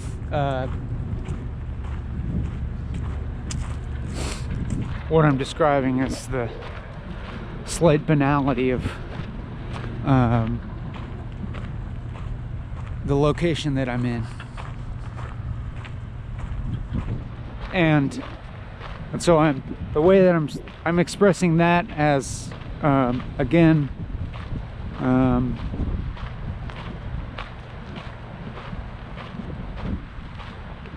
that even if I was thinking of this as a type of neutral location wise, then that's also a certain expression of certain aesthetic values that I'm holding, of what I might consider as an expression of neutral, has some kind of implication of the aesthetic values that I'm holding. In the same sense that if I have been proceeding in a way that to some extent implies a standpoint of skepticism, or of a type of like procedural negating continually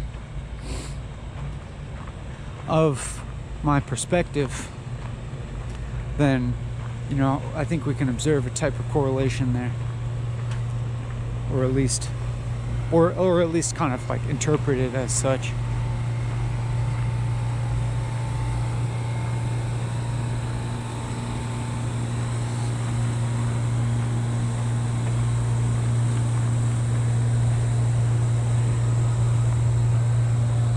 But like, yeah, as an extended bout of normalcy as a type of novelty.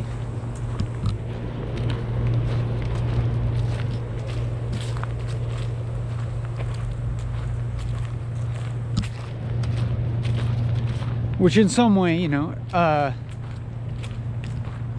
is kind of refuting itself in that, you know, I spent all this time describing the ways in which this is like normal, even in a way that could be described as extremely normal. Then of course, like, it kind of follows that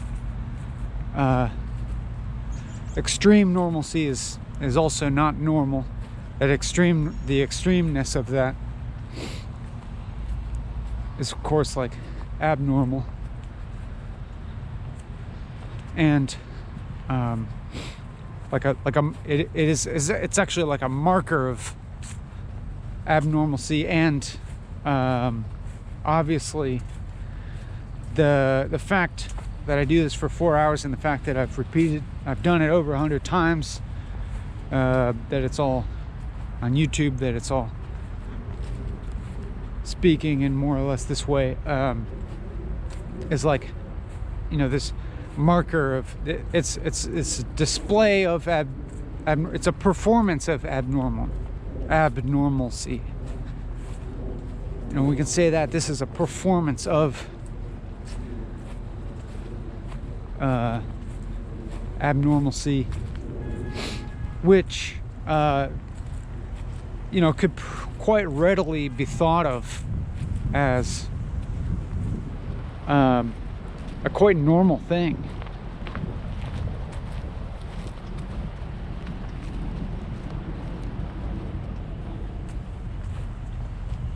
It can completely be thought of as like a predictable characteristic of expression, to like jump out at you in a way, you know, to grab the abnormalcy of the duration and the repetition of this is very clearly on display.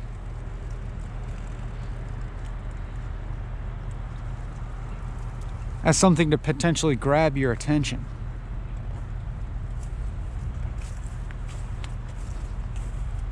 Or like kind of, as I've been saying,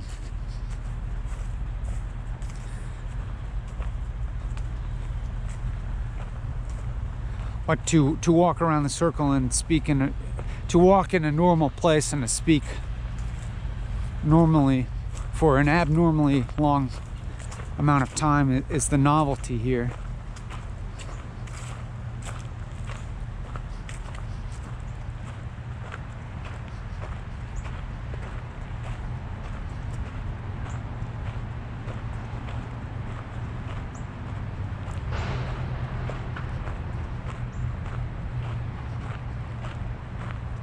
That's what you're here for, ostensibly. That's for the novelty. Or for like the challenge of extended boringness. Or the challenge of the boringness. Because it's like I mean, as I've said this a lot of times before, maybe not in this episode yet, but that like in the way that I said before that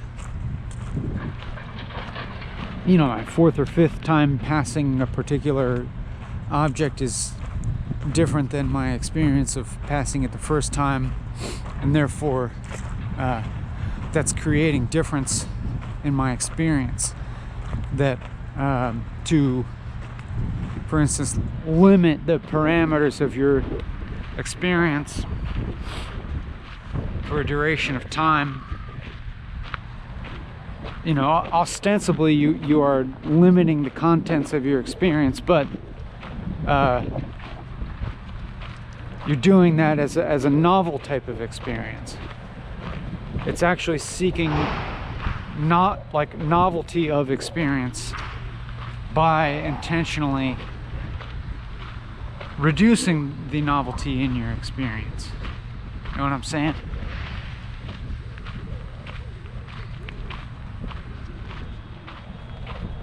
It continues in that paradoxical sort of manner.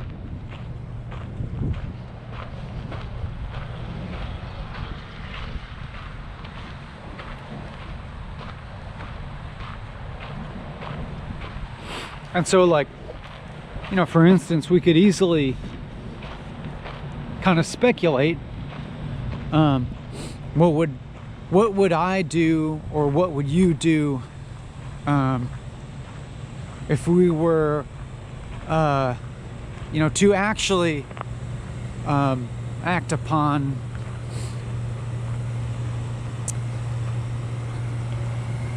act in accordance with what would generate the most extreme normalcy. And say, for instance, in the context of YouTube or something like that,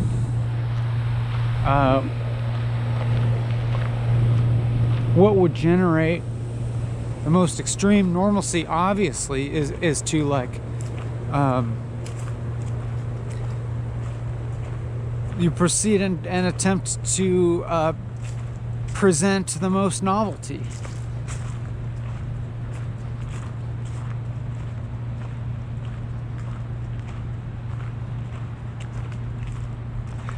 You try to present the deviation from the norm. Hello. Hi. And that is the norm. The norm is the deviation, you know what I'm saying?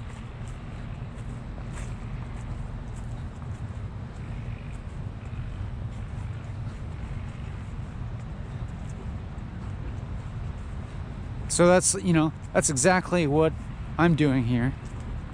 As I'm, in a way that could be predicted,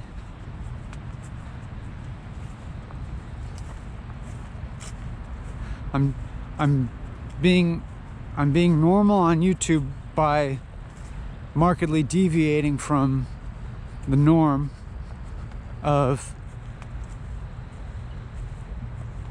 you know, presenting constant novelty, or I'm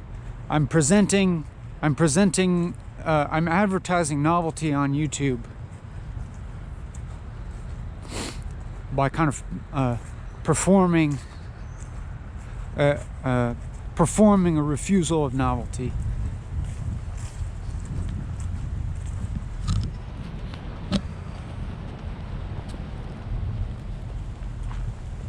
And thereby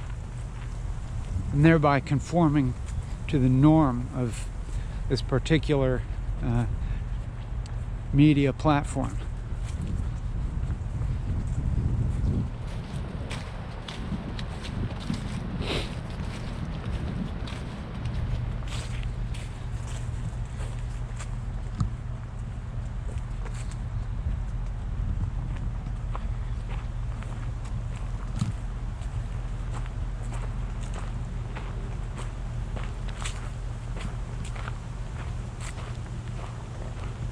You know what I mean? I'm every bit a product of my culture. I'm a product of my society.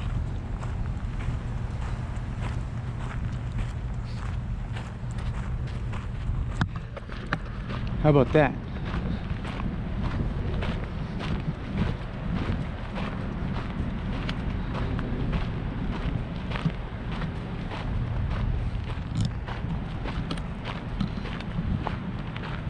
I should try to get a job as a security guard in a parking lot like this, and I can be doing this on the clock.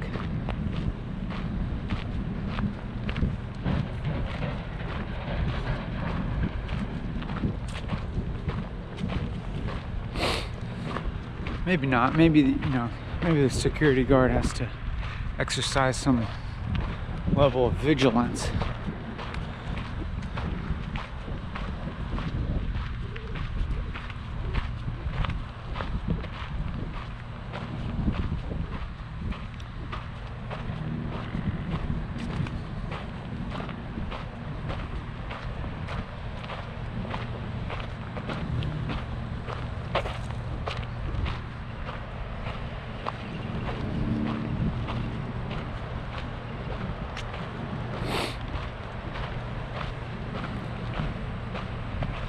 I mean, I just want to reiterate this experience of sameness.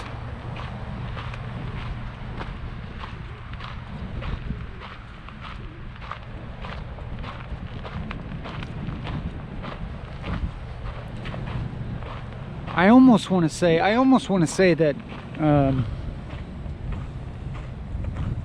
this time I feel as if I'm pushing myself a little bit. That is challenging my own tolerance of sameness.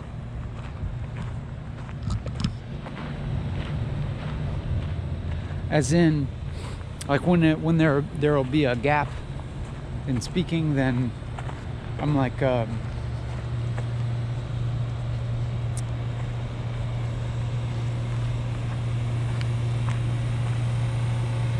mean, just now in a gap of speaking, I'll be like thinking, how much longer of this, you know, as an evidence of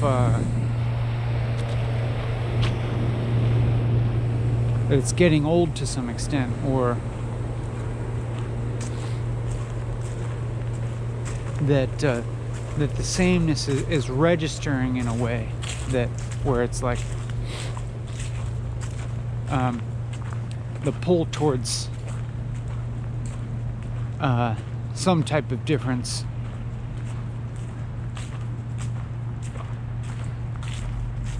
is at least making itself known.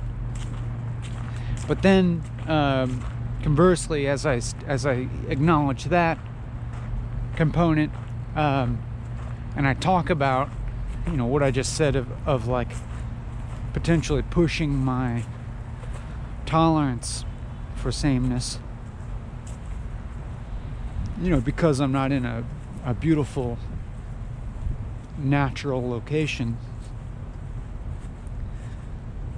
then I simultaneously feel excited about pushing and potentially extending that tolerance. I mean, and then this is kind of interpreting my experience as, you know, a vehicle for growth or whatever.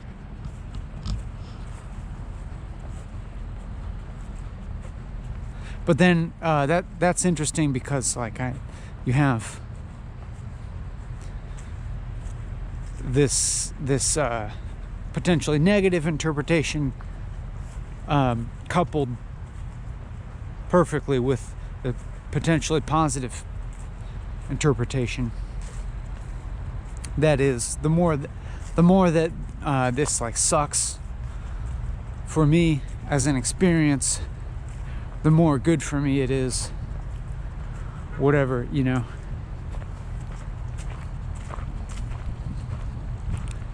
And so those two potential interpretations actually kind of emotionally cancel each other out,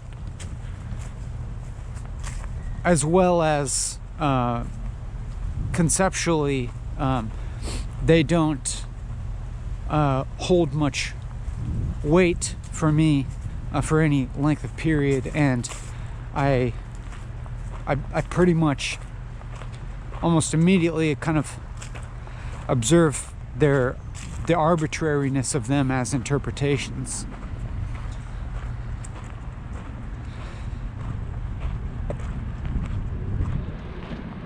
And so I come back to like the essential kind of flatness.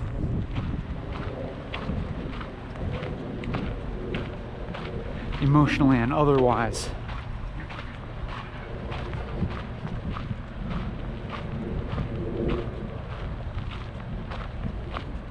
And I wonder if the circularity of my geographical path is an influence here. Like I'm still geographically have not gone anywhere. I'm in the same place as where I entered. I'm still in the same location as I'm in the exact same location as where I was even before I started recording, and in which my mind was simply dealing with the external factors of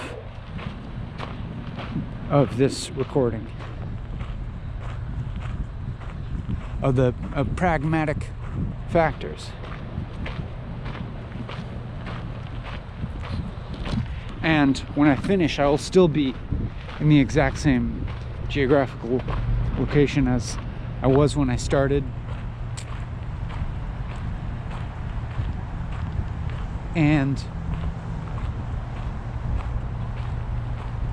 in every way that I can think, in every way that I can think of,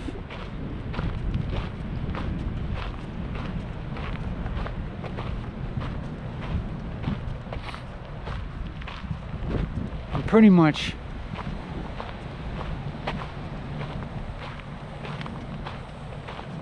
in every way that I'm thinking of, almost every way that I'm thinking of, I'm having, you know, pretty much the same experience as when I just started.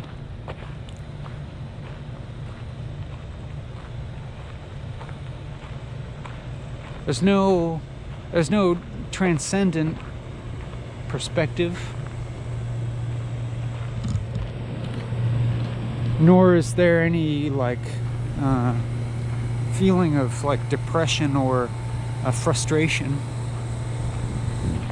There's really no frustration with what's going on. It's fine. And yeah, either way, it's like I'm saying these things as, you know, evidently what are at this moment notable characteristics or notable interpretations of the experience that present themselves to my awareness. That is, you know, what I'm describing as simply sameness, or that I am having, in most terms that I can think of, pretty much the same experience as I had when I started, and that there's actually notable an absence of any strong emotional valence one way or the other, and notably like an absence of like conceptual difference, I think. Like maybe like I can imagine you as a listener becoming extremely bored with this, in that how I said earlier that there's no drama going on, there's no strongly negative or positive like a arc, you know, that, you know, even I am aware of that as a type of absence. Even I am aware of the potential habitual attraction towards the emotional variegation.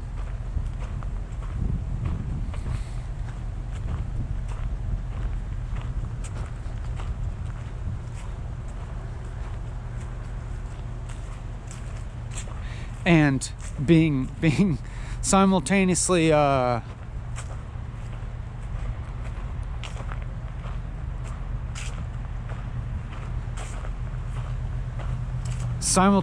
like aware of that absence, but also, you know, not even thinking of that as like a positive aspect, because I could think of, you know, this absence of emotional valence as somehow a positive thing about this, you know, maybe due to its novelty, or maybe due to its rarity in human life.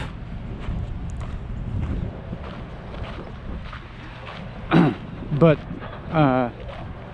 obviously that wears thin almost immediately, as you know, then that would be,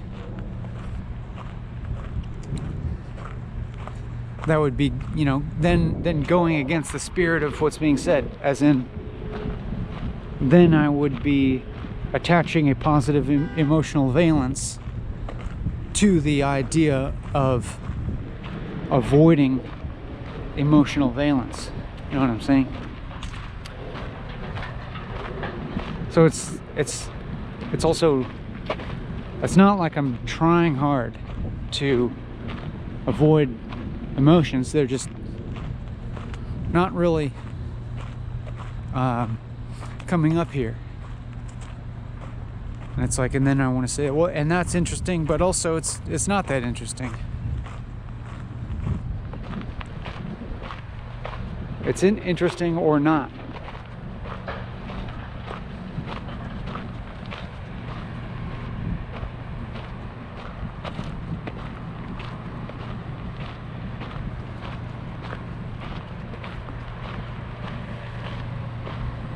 It's like but in the kind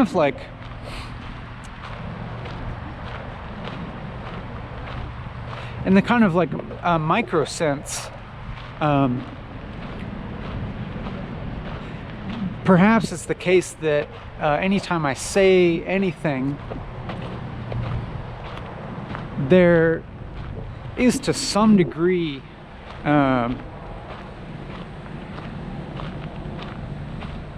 necessarily like a motivator to say that particular thing that that necessarily has some degree of emotional valence in at least the kind of like a short-term sense, or the kind of microscopic sense, as in for instance, just now I was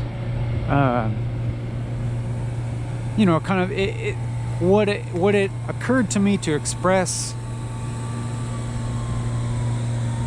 was what was it? Is that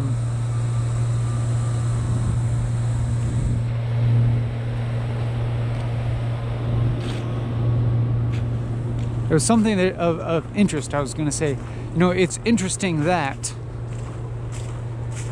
and that you know, it's something being the idea of something being interesting about what's going on, I guess I would describe as having some degree of a positive implication to it. You know what I mean? It's like, even if you like are talking to somebody about a bad situation or something that's bad, and then one of you comes in and says, well, you know, it's interesting that, then that's kind of like you are actually then positing at least a potentially positive aspect of whatever situation or experience you're talking about, or potentially something positive, such as having learned of the potential to learn something from it, etc.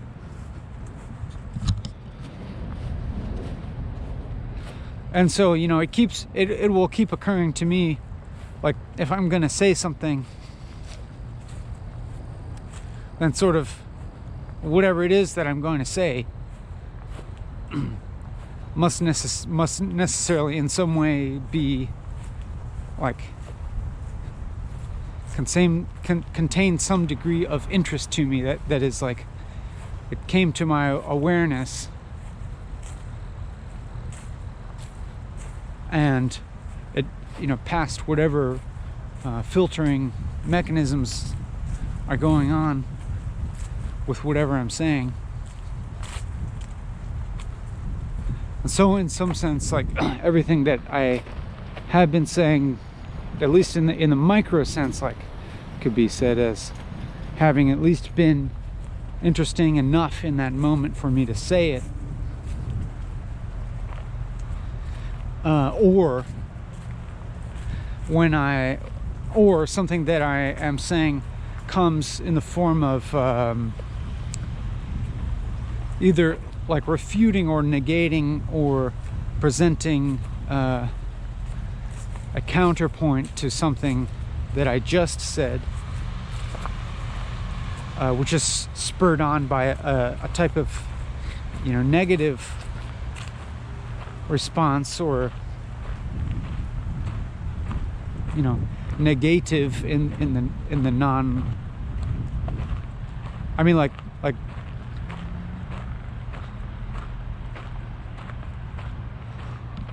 it's like negative at once has implies a judgment, and but also not, in that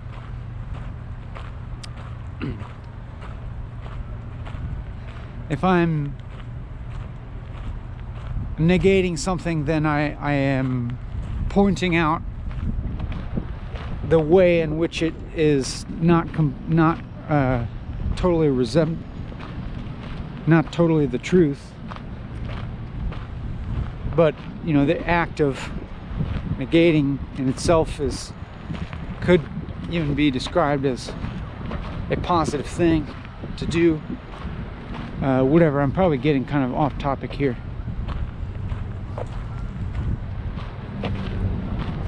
Or maybe this is like not germane to the point, or not germane to something.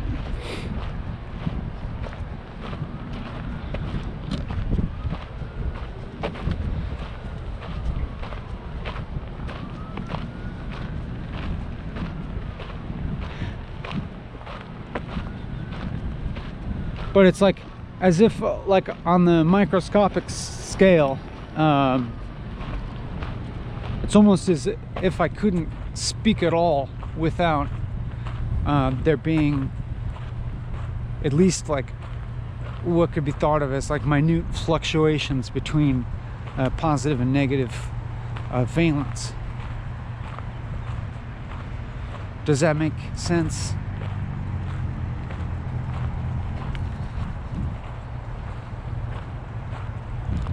Like, for me to say anything, maybe anything that I am saying could be interpreted as encompassing either a slightly positive or slightly negative. Like slightly positive in being at minimum an interpretation or observation that presents itself as a relevant thing to say in the present at any given moment, or negative in the sense of presenting itself as a type of negation of something being perceived, or a type of like minor rejection of something perceived or cognized, or if not totally rejected, then at least like distanced from.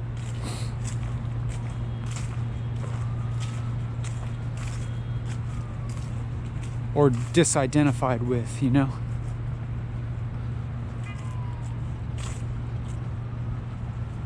But that overall,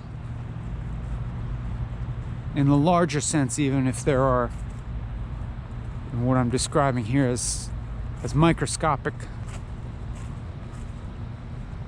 variations in emotional topography, there is on the macroscopic plane what I'm perceiving as a very flat texture.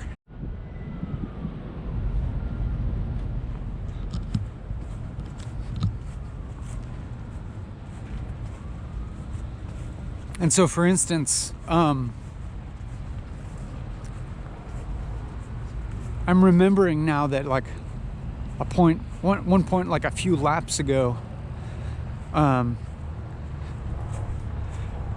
there was something that occurred to me that I then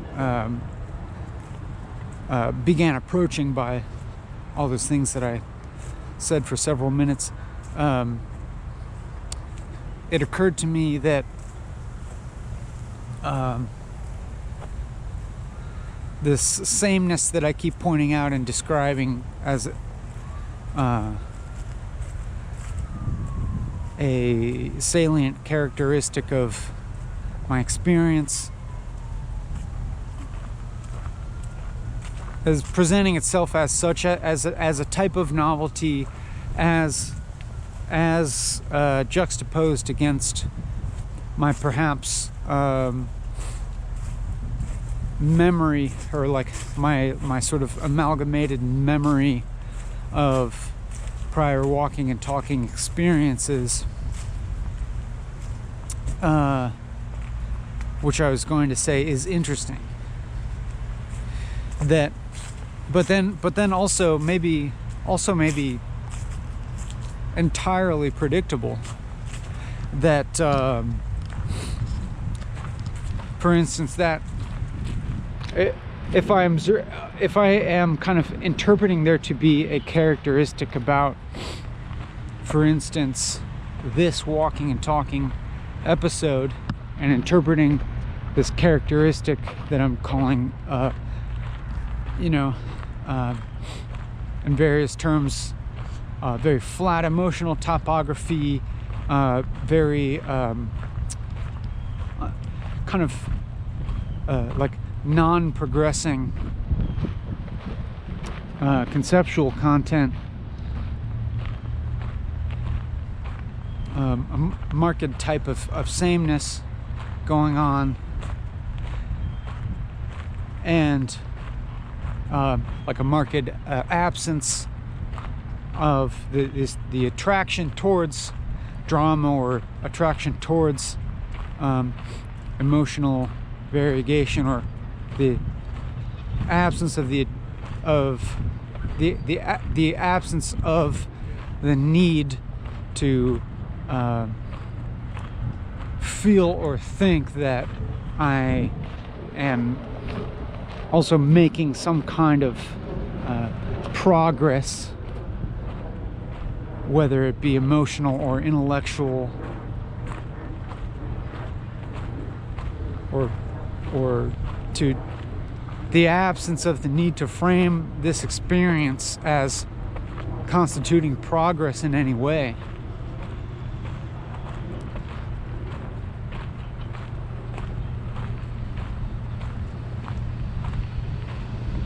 Like I was going to say that, like, that's something that's interesting about this, as opposed to past walking and talkings in which perhaps I am sort of interpreting in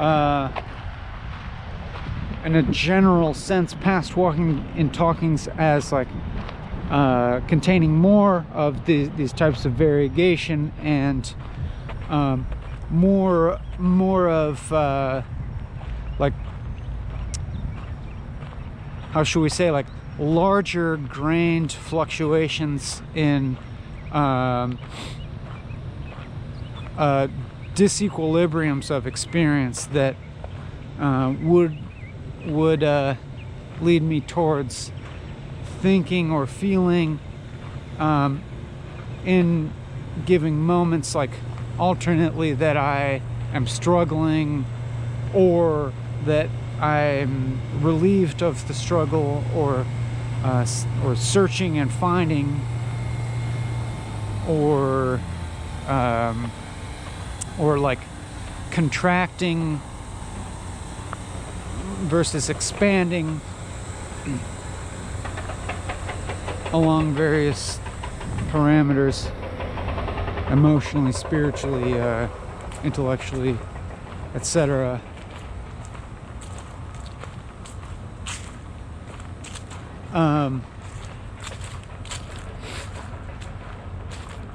At the same time, as I kind of propose this as this potential difference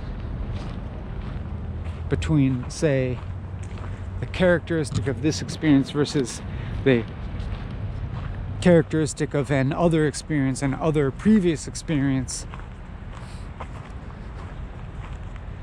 at the same time, I understand that even my act of talking about this characteristic is interpretive and contains some degree of arbitrariness, and my description and recalling of the characteristics of these past experiences is also, at very minimum, highly reductive and not actually reflective of like some essence or something of those experiences of the past. And that interpreting there to be this type of difference along this sort of parameter between talking about this experience versus that experience.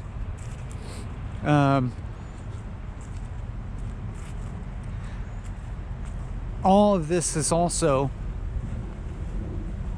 interpretive, and therefore, you know, like I just said, like having this degree of arbitrariness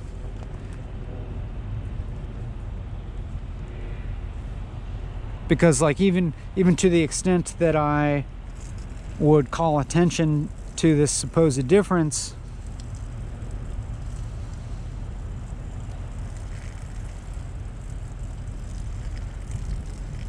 I think is also a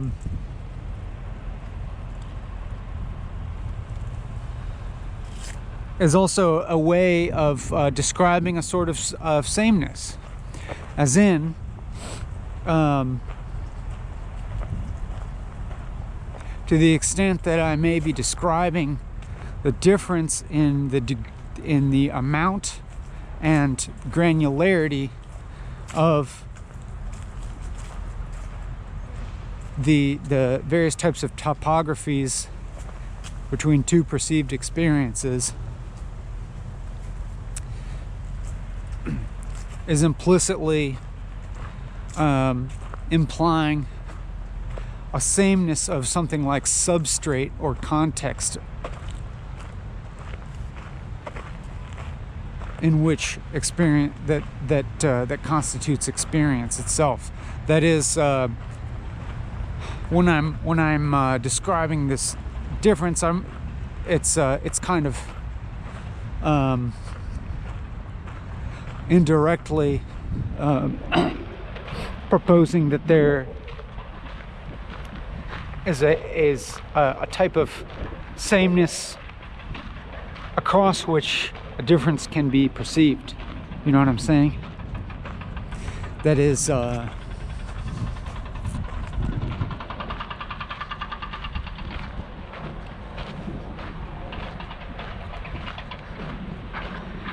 and I mean, I suppose that in fairly explicit terms, the repetition of this format of recording, walking and talking for 4 hours is creating the sort of sameness across which these types of differences can be perceived.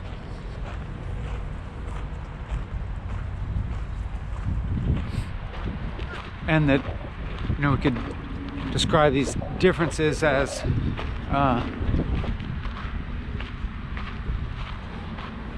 being various facets of something implied that is the same.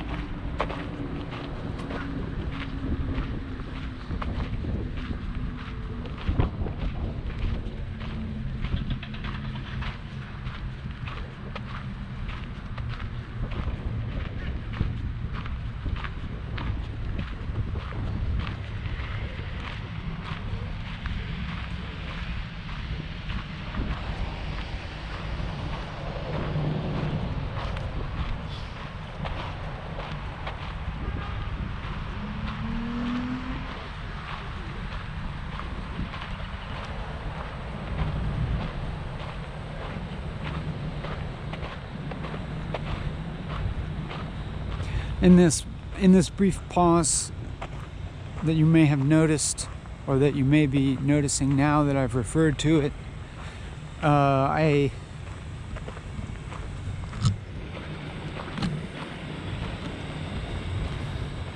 going to kind of talk about and refer to what happened in that pause in my mind. But I'm also realizing that I'm, in a sense, that is also interpreting, and I'm actually kind of like retroactively, essentially creating by my interpretations what happened in my mind by how I talk about it. And that, but here goes anyhow, is that I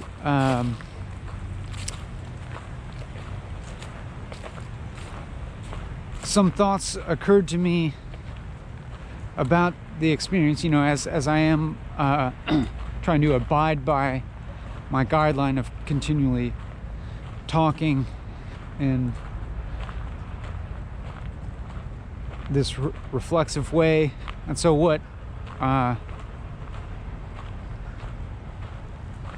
one thing that came up to me was like potentially a sort of tiredness set in, like maybe I'm observing like a physical tiredness from walking, and that kind of being the same as a sort of gravitational pull towards resting, or just like being physically in a different state, you know, resting, obviously resting my legs or whatever, and then that corresponding also with potentially mental tiredness, or the gravitational pull towards occupying mentally some different parameters than those which I'm occupying presently. That is, like, you know, to be relieved of my self-imposed obligation to continually speak aloud, and for that to be recorded and potentially presented publicly to you.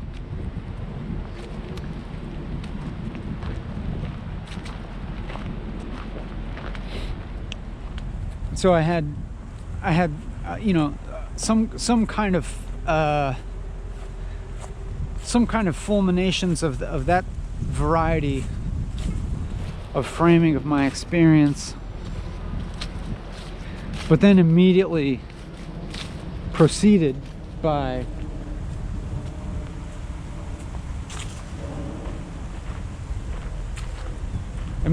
followed by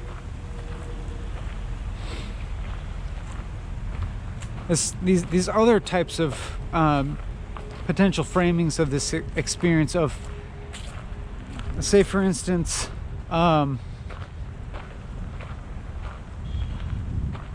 observing or thinking of that tiredness as a type of change in my experience, and therefore its self-constituting novelty and difference, and in that novelty and difference in my experience itself could be interpreted as that which the tiredness is seeking. That is, like, if I'm you know, tired, if I am tired in various ways of what I'm doing right now, because of the sameness, and it is because of the sameness, you know, the sameness of physically walking, the repetition of that, the mental sameness of speaking in more or less the same manner for so long,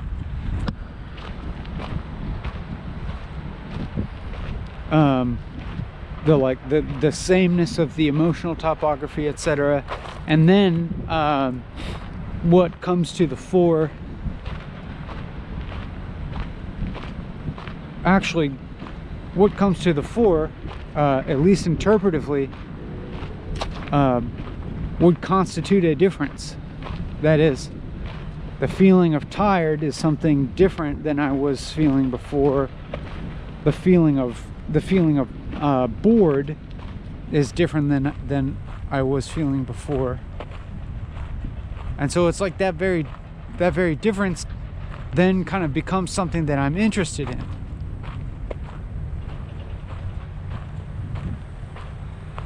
Because I'm like, you know, and I could go about this from all sorts of different axes.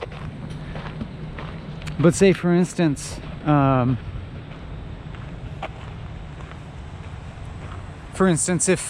if the emotional flatness of this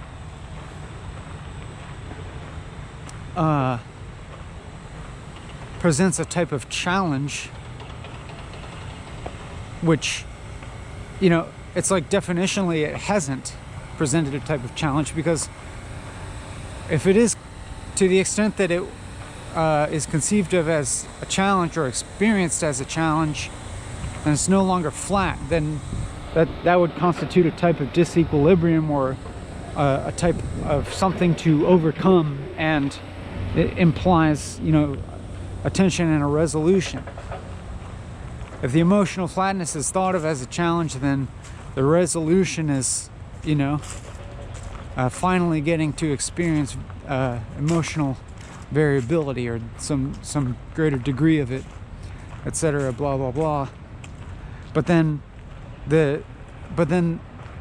that way of thinking of it or experiencing it itself would stratify experience into this disequilibrious type of experience, or, you know, having itself emotional variability. You know what I'm talking about?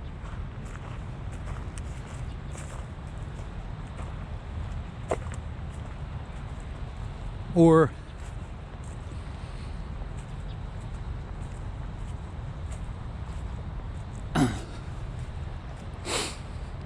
like the idea of getting mentally bored, which, you know, it's like briefly that kind of presented itself as a way that I could think of my experience as being bored, and then, but then to like proceed from that in that direction, that this boring like would constitute a difference, because it's like it would effectively be saying that I'm getting bored with not being bored. And it's not like it's not like I've been the polar opposite of bored. It's not like that I've been exuberantly on the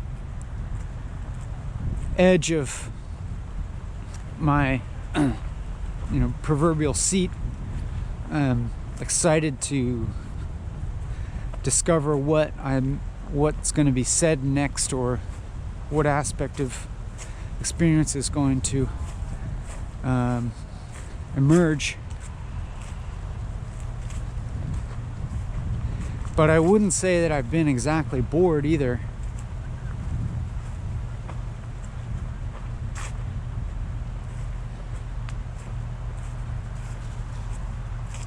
But I mean, I guess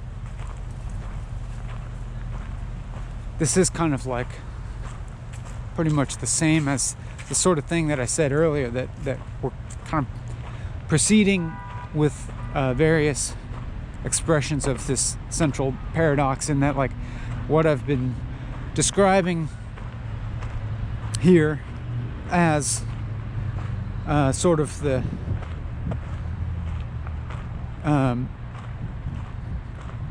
sort of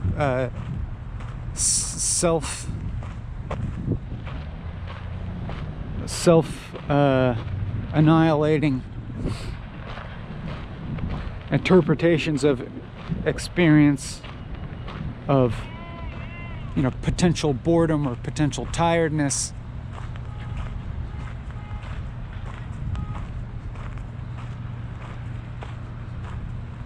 as, you know, like paradoxically constituting simultaneously forms of sameness and forms of difference.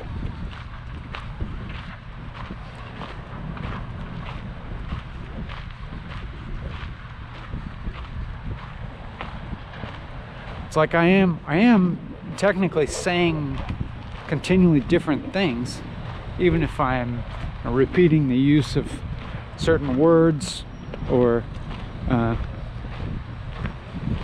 kind of iterating variations on same theme or something like that. I'm not speaking in a way that's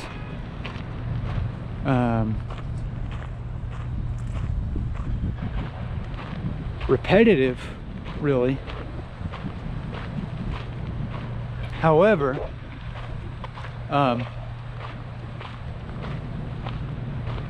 how I conceive of, you know, what would be the implied essence of any particular thing that I'm saying, and it's never really different from one place to the next, or not really marking any difference from the way that I was speaking, you know, right when I began speaking.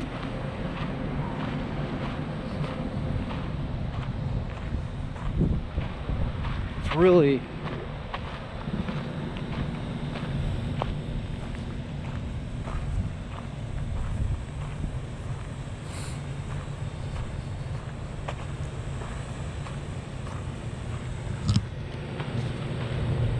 as if there's simultaneously movement and not.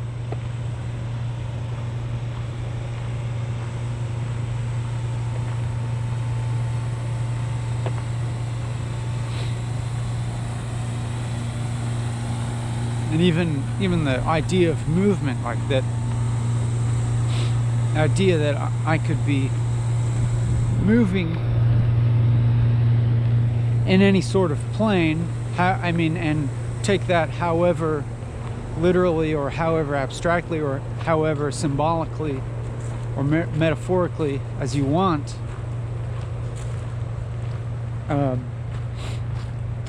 is implying the stasis of that plane in which I'm apparently moving.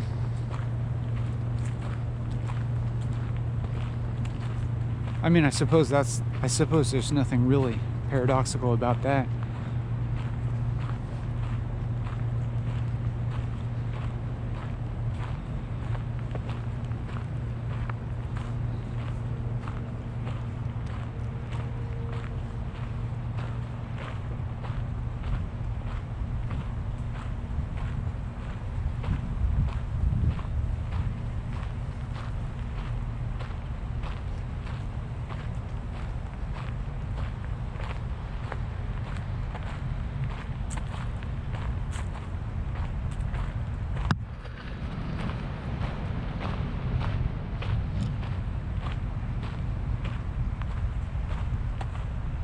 But I am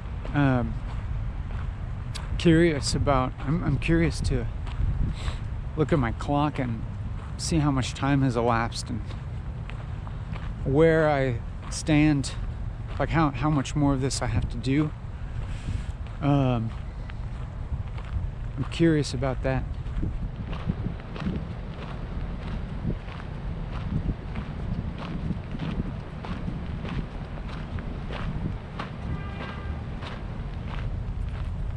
I mean, I will admit that this well,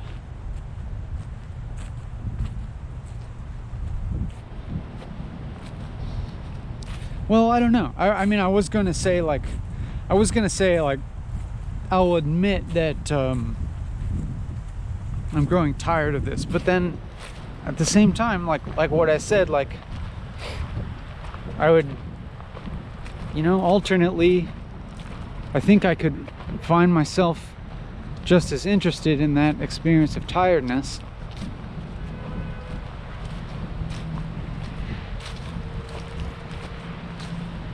I mean, it's not the case that there's an infinite degree of arbitrariness and interpretability in that regard, as in, if I were to try to, that I couldn't, you know, keep doing this forever, because then I would move increasingly towards a physical and mental state of disequilibrium, in which it would be increasingly difficult to maintain the sameness of you know, walking and talking, you know, that I would just, you know, physically I'd fall over eventually, of course.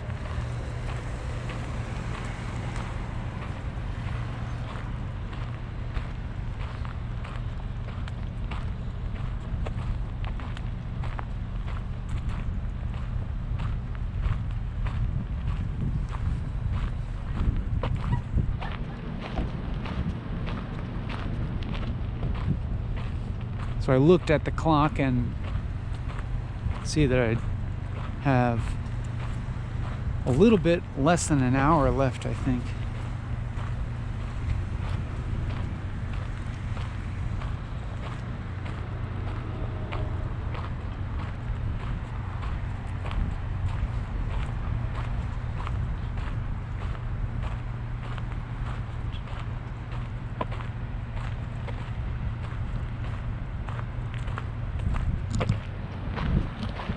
I'm just doing some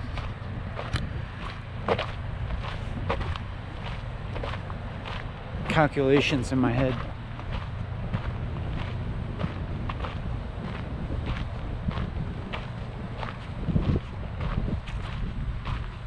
I'm actually trying to remember what time I started.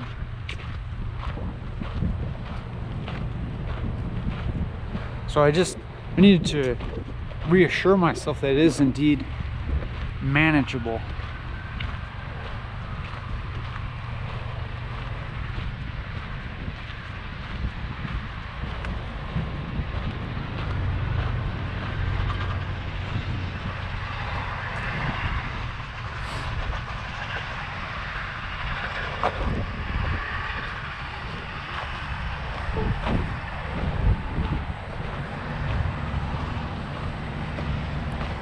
So I wonder now,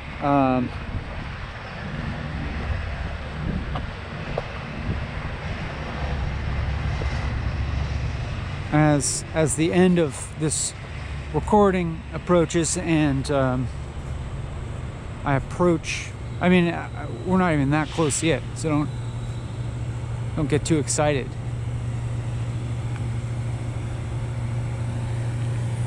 Like, I wonder, the question is like, you know, are you going to get excited about this? Am I going to get excited as the end approaches? And then start to kind of interpret our experience in a different way because of that. We'll start to interpret it as having achieved something, or having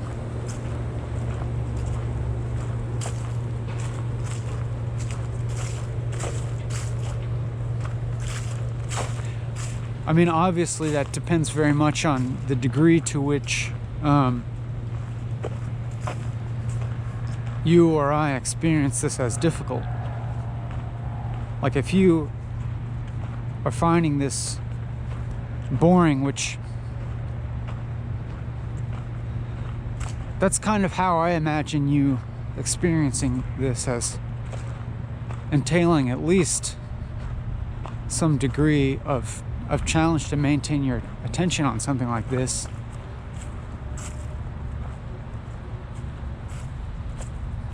I mean, I imagine to the average person, like, what's the relevance?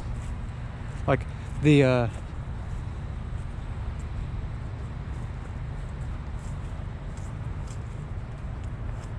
anyhow, not that necessary to think about that.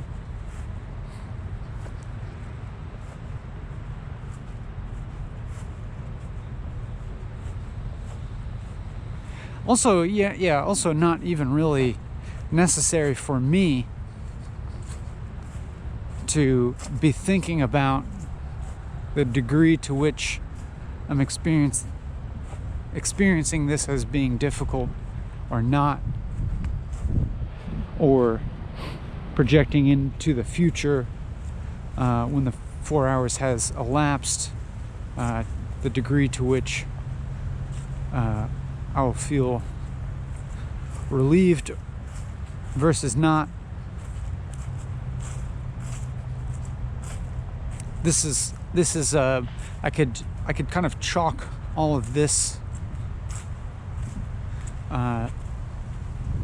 way of thinking up to maybe a type of fatigue. But then again, that's what I just said kind of is reifying that which I just said is not necessary to be thinking about it. So like you kind of understand, you kind of see how maybe you can observe in me and my thought processes how anytime I sort of like reject or try to negate a particular framework or interpretation, there's always a sense in which my negation of it also entails a reification of it. You know what I'm saying?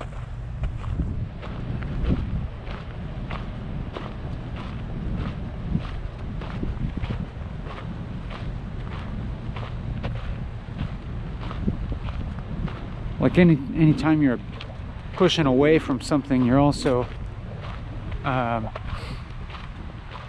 tend to be in some way entailing that which you're rejecting.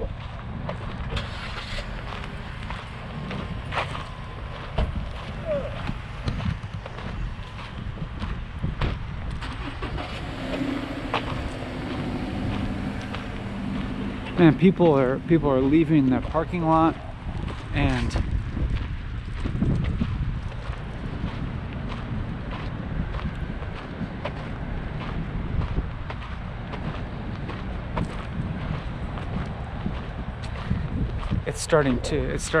that's starting to like influence me in this like feeling of it's quitting time, but it's not. I'm not off the clock yet.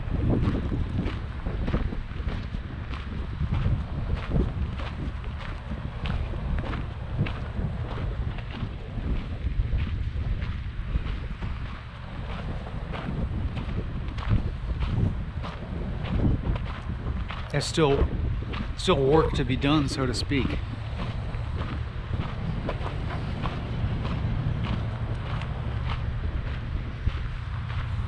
I'm here doing the work of experiencing sameness and the novelty of experiencing sameness.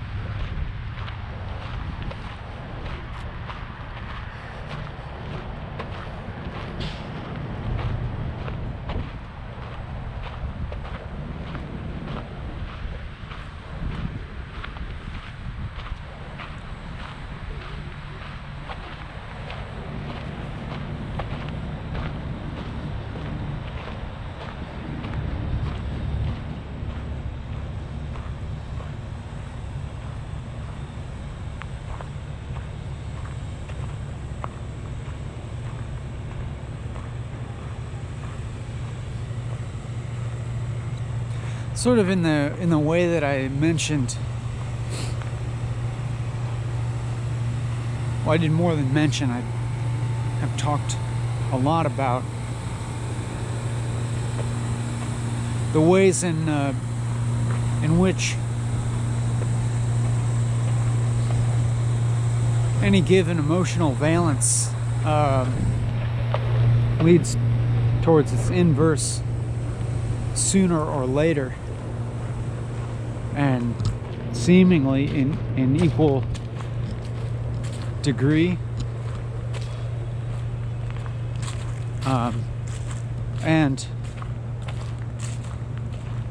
forgive me if that is kind of a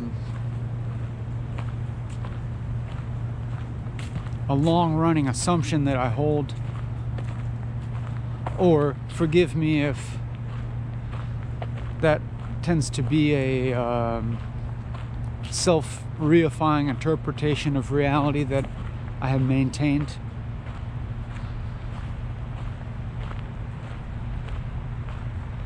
But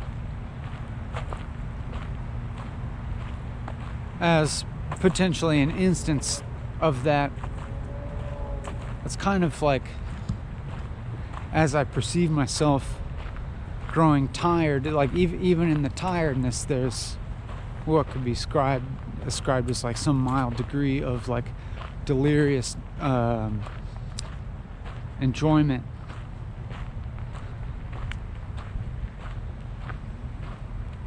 But then it's like I can't actually go very far in one direction or the other. Like even if I'm like, you know, attempting to try to shift my experience into the delirious enjoyment side of that, then, you know, the tired side becomes apparent. Now, is that something that is actually happening to me, or is that simply the way that I'm interpreting it? And I lean more towards the latter.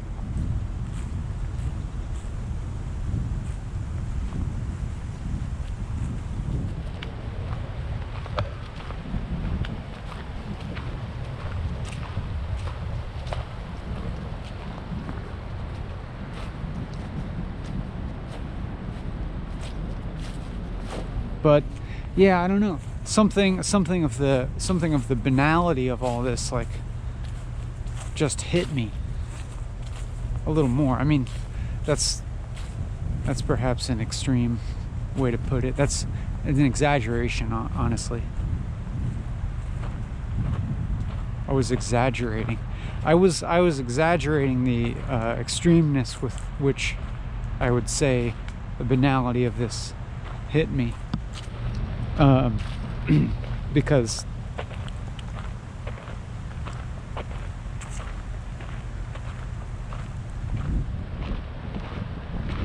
nothing actually hit me.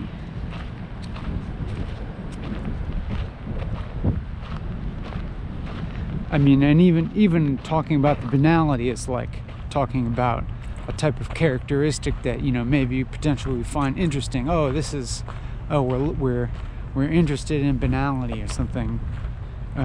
That's interesting, but it's not even that.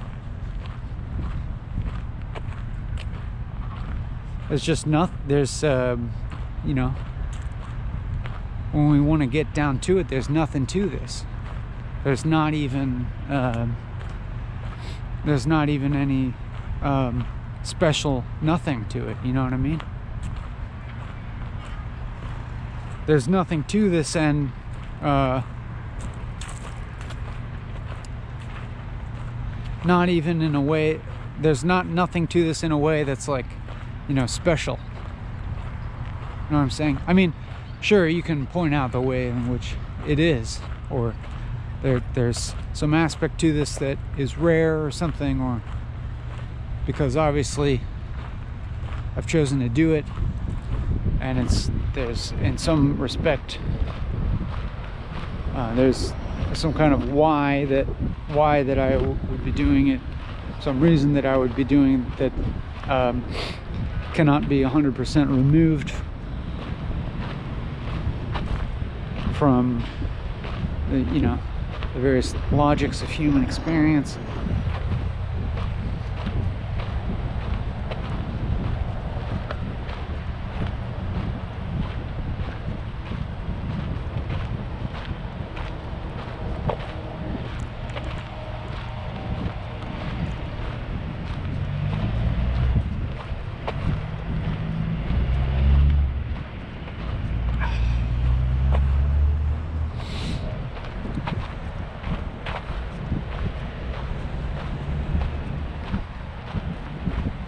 But also,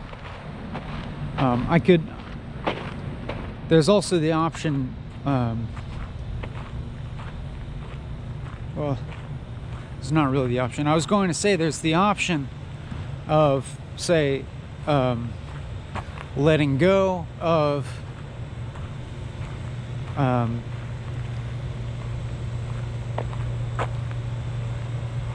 the sort of like constantly relativizing every interpretive framework that arises, that is constantly jumping to the opposing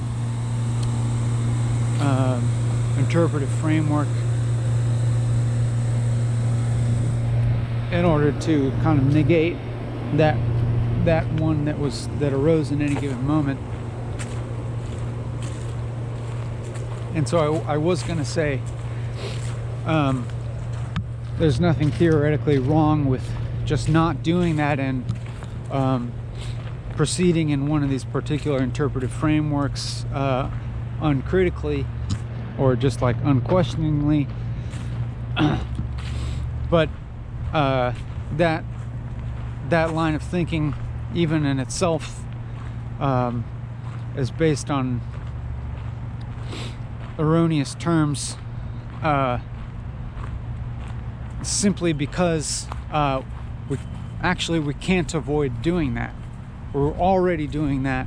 We've already been doing that, and it's not actually possible not to be doing that, I think. As in,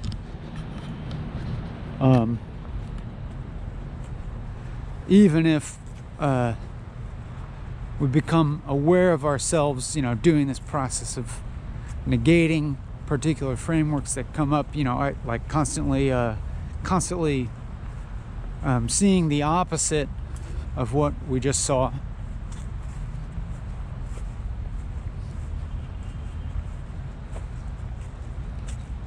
Or constantly proposing the opposite, the alternative, or contradicting framework or interpretation to the one that we see ourselves as immediately inhabiting.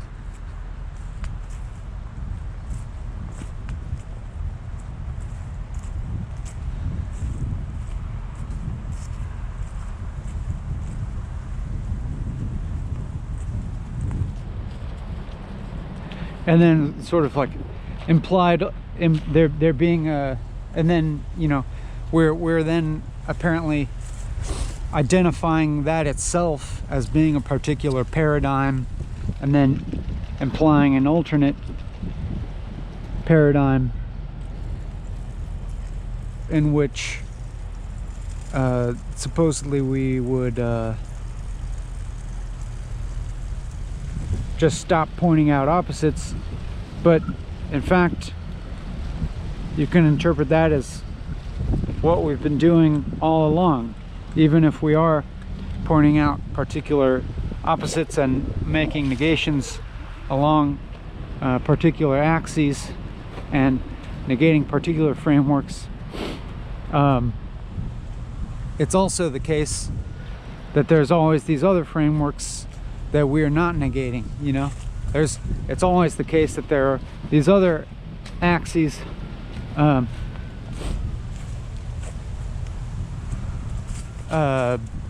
always potentially present that we're not that are not the ones that we are directing our attention to.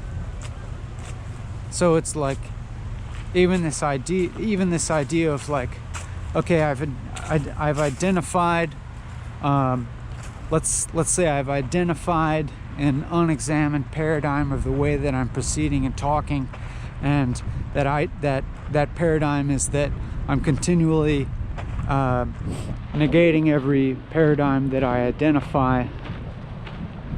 And so in order to negate this paradigm, well, I'll propose its opposite or its counterpart, which is the path of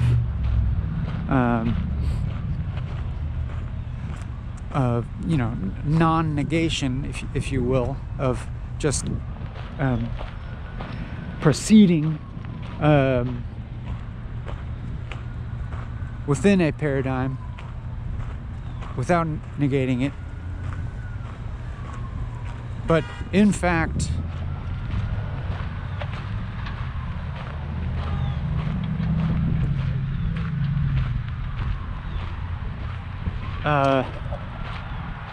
this is both true and false in several different terms, as in, on one hand, that in itself is simply another negation, and therefore to do that constitutes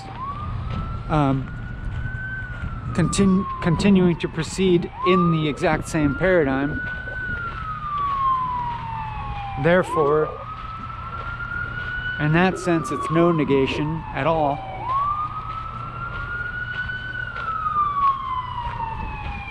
And then, on the other hand, even to the extent that we can perceive negation happening, there's also potentially infinite other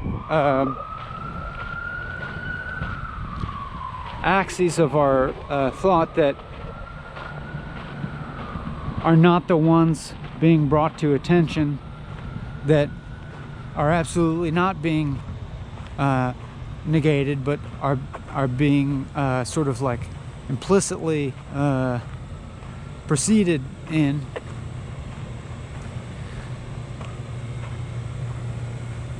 And so in a sense, like that which is being proposed has already been taking place. So it wouldn't be anything different either way. Like it's as if everything is both already happening so much and simultaneously not happening and is even impossible. As in, it's as if, you know, to extend this a little bit, as if every option is simultaneously completely impossible and so completely inevitable and eternal. As in, it's both impossible and inevitably extant. I know, I'm sorry about the terminology. It's as if every perceived option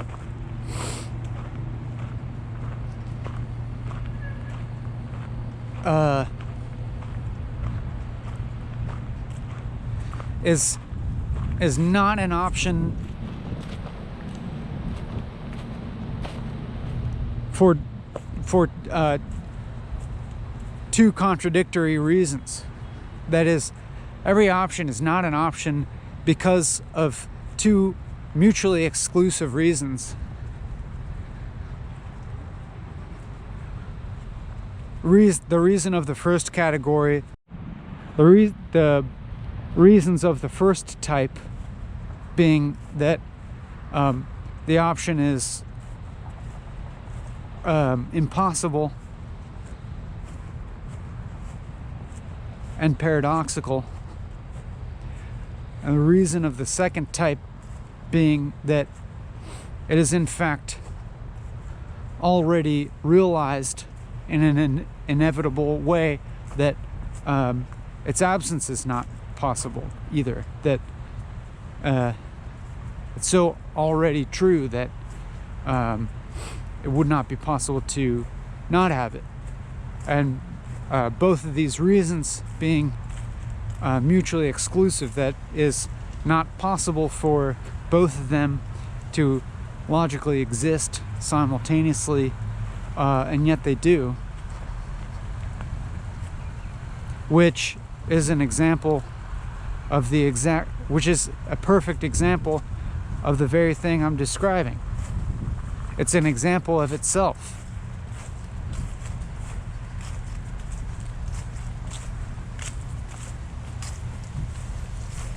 It's a paradoxical example of itself.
Yeah, I better continue and say something.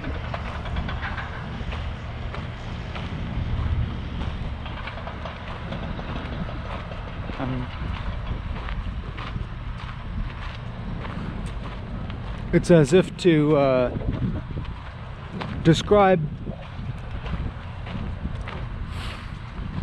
this, describe what's going on, or for lack of a better term, describe experience, mine or yours or whatever is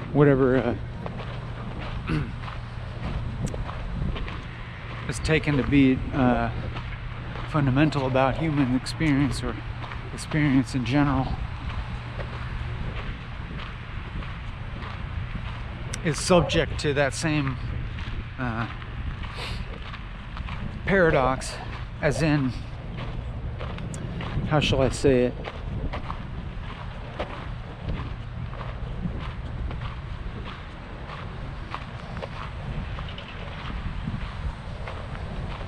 Describing, say for instance, my experience at all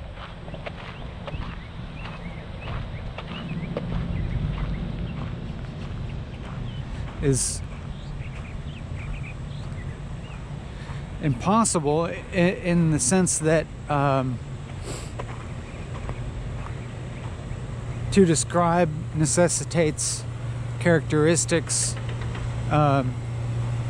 The characteristics are immediately seen as transparent and empty interpretations, that all of which implies a total emptiness or void of meaning beneath, like in fact implying an absence.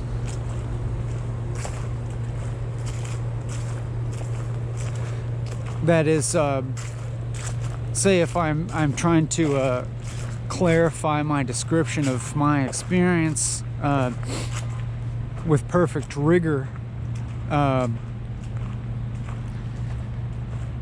the supposed truth that would be implied would be a perfect and total absence, actually, which is in fact a non-experience.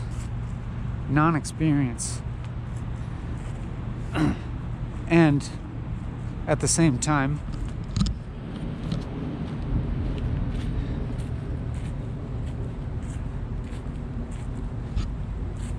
all of this is,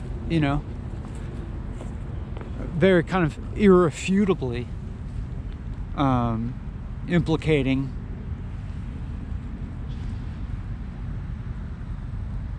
an undeniable experience and experiencer, that is a perspective that is implicating the inward and the outward as realities.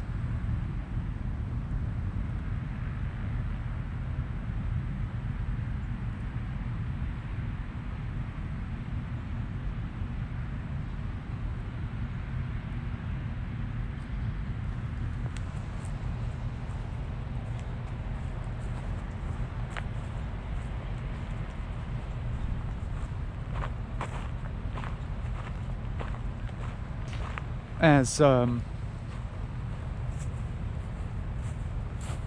why that's paradoxical, that simultaneously non-experience but simultaneously a completely inevitable experience and completely inevitable specificity of perspective.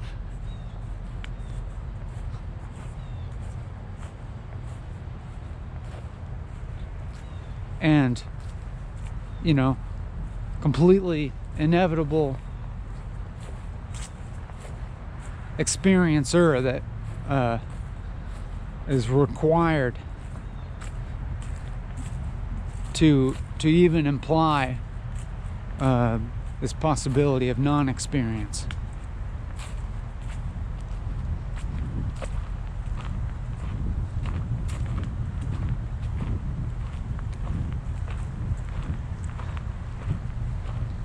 But also, conversely, the non-experience being required to constitute this notion of there being experience. That is, like, for me to refer to something like my experience, or this experience, or even experience at all, like the phenomenon of experience.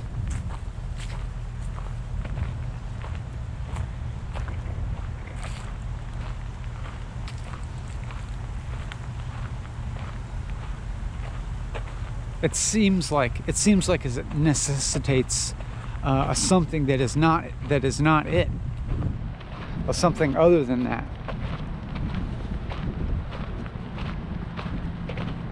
That is, I mean, if there is experience, there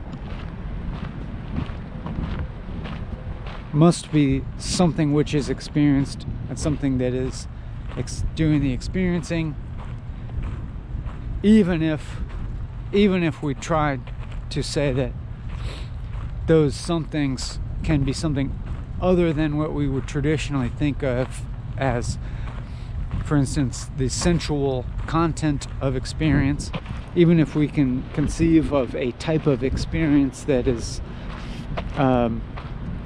absent, like sensed information, for there to be experience whatsoever, there must be something in the place of content, or like a side of that, and there must be two sides, in fact.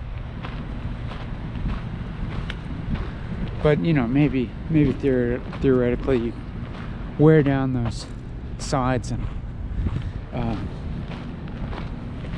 there's just the one.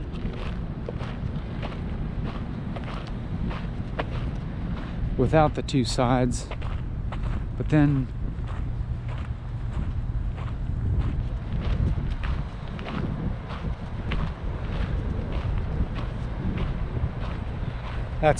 that's identical. That has to be identical with nothing. I know this is like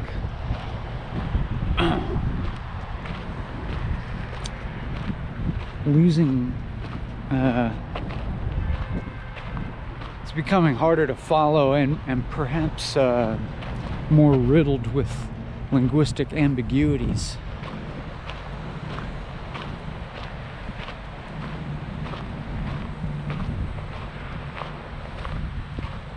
So that's something different.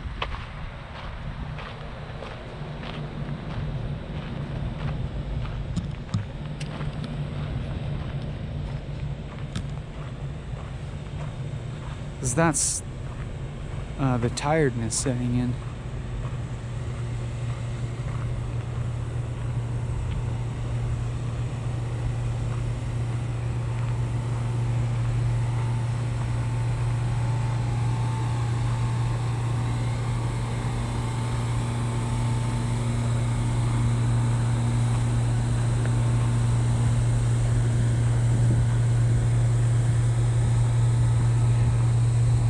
It's like I can look around at where I am, and as maybe even just looking at it as a desire for some type of anchor, or like a reminder, oh, I'm in the same place I've been for a long time. And that's completely normalcy. That's complete normalcy.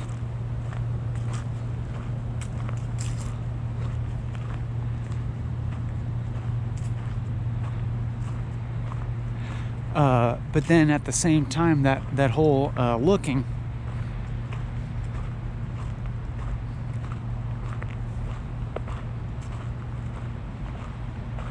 that is, quote unquote, me looking at, quote unquote,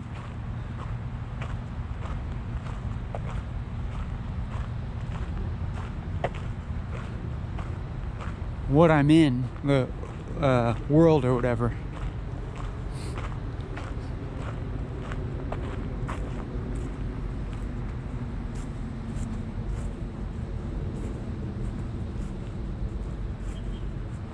How can I say this? I can't say it. I can't say it.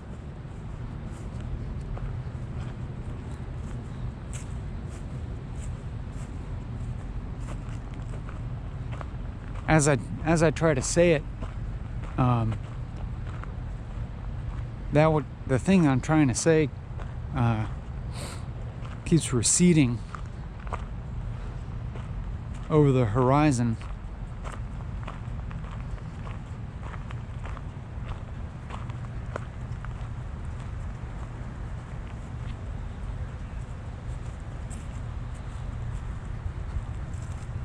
It's as if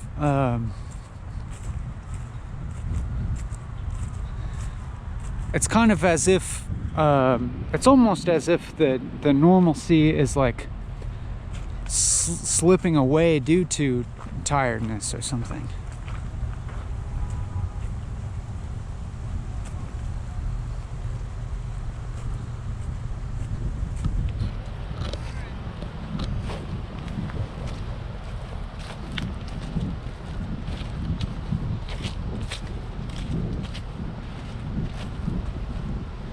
But then, you know, that has a certain implication that it's a particular shape of perception being maintained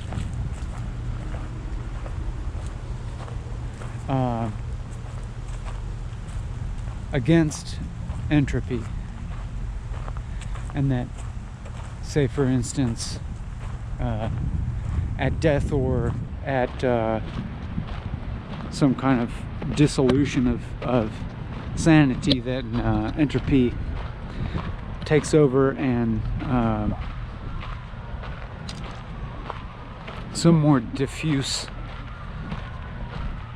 presentation of reality, both objective or subjective, or perhaps even the dissolution of that dichotomy takes over. But then again, obviously I'm wording that in a type of dualistically temporal framework, which is obviously itself an artifact of what I'm suggesting dissolves.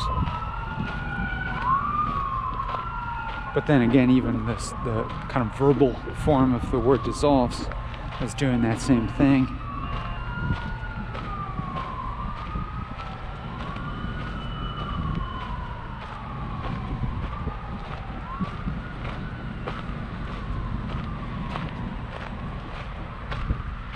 It's as if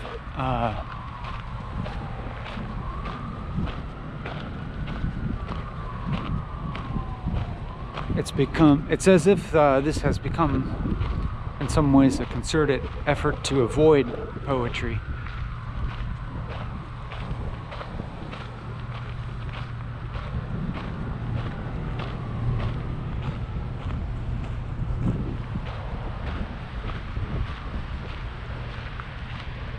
In the sort of vacuum where we might expect it to creep in.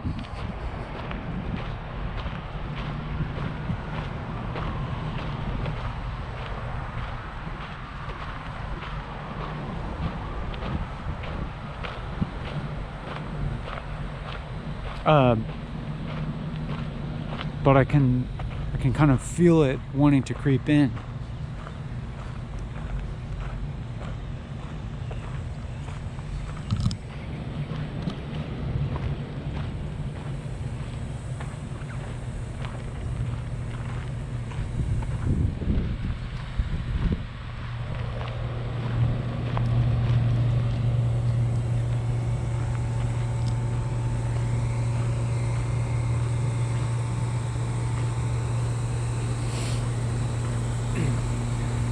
So, or another way to say that in a less poetic way,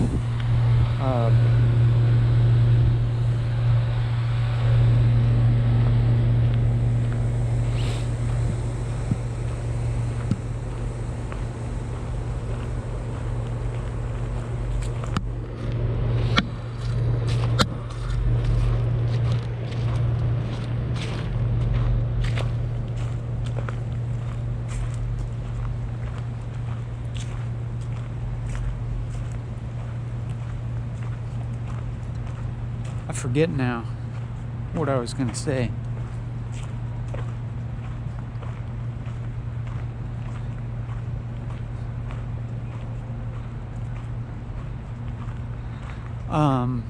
Something like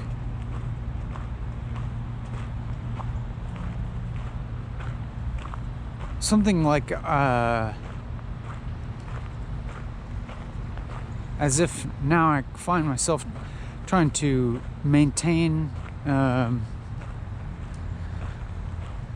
normalcy, but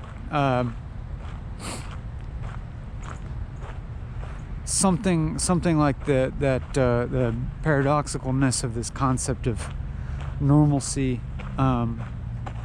being so immediately pervasive in even in every word that occurs to me.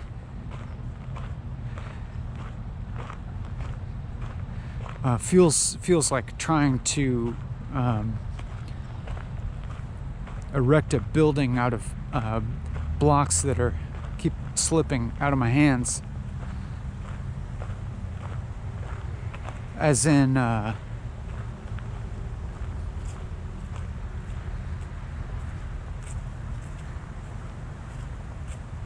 as if I'm trying to just keep speaking in a way that just makes normal sense to you, but inevitably it seems like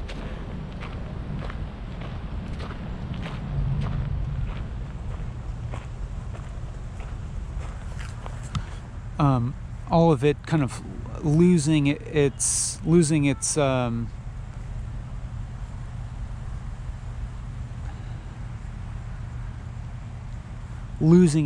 clarity of meaning, as in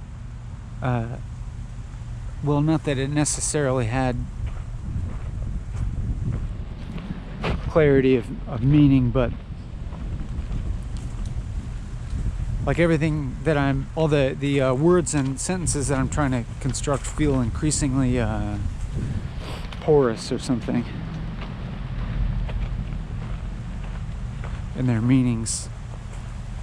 And so increasingly kind of like trying to cut lines in water. Know what I'm saying?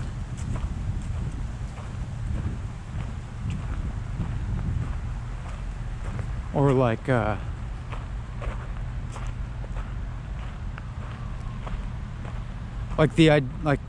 very notion that even the more microscopic notions that I apparently am attempting to express are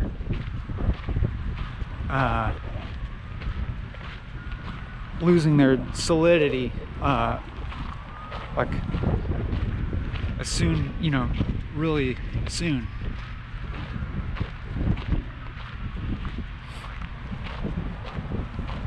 So like maintaining to like construct a normally syntactical sentence seems to require greater effort. Oh, but I think it's time. But I guess I do one more lap just to make sure that, just for good measure.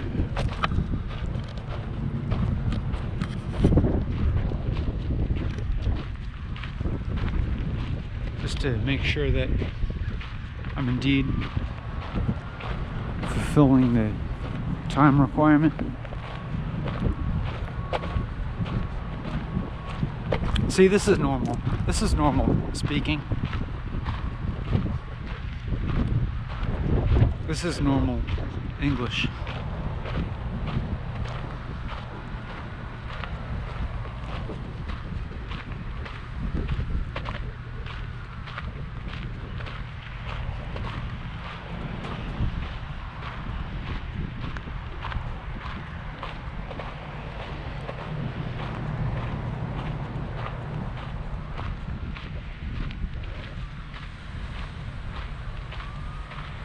but I'm not, you know, I'm not talking, but now I am.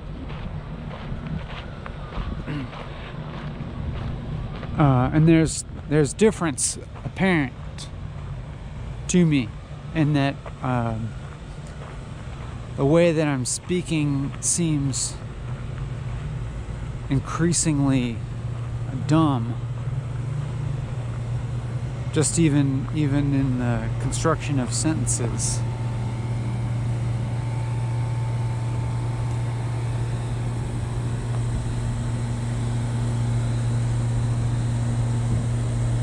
Or like harder to even say something.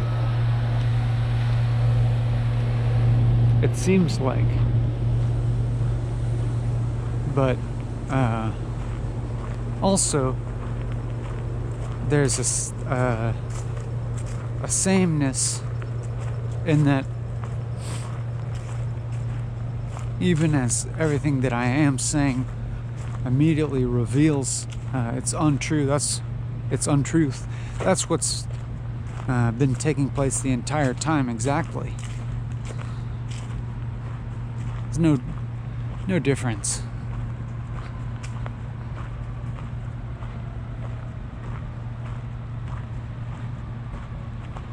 There's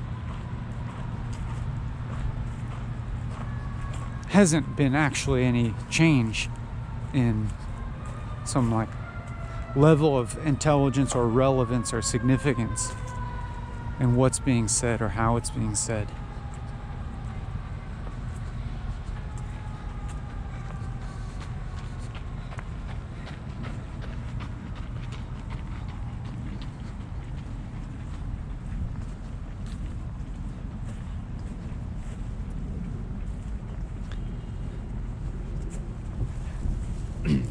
However, as far as I can tell, I'm about at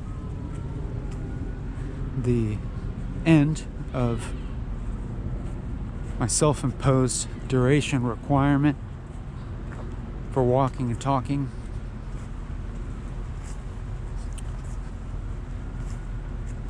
And as goes for any given moment of this walking and talking, there's any number of things that I could say.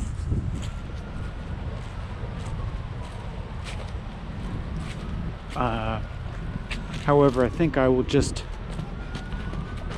proceed by saying something that I have kind of habituated towards saying at the end, which is bye.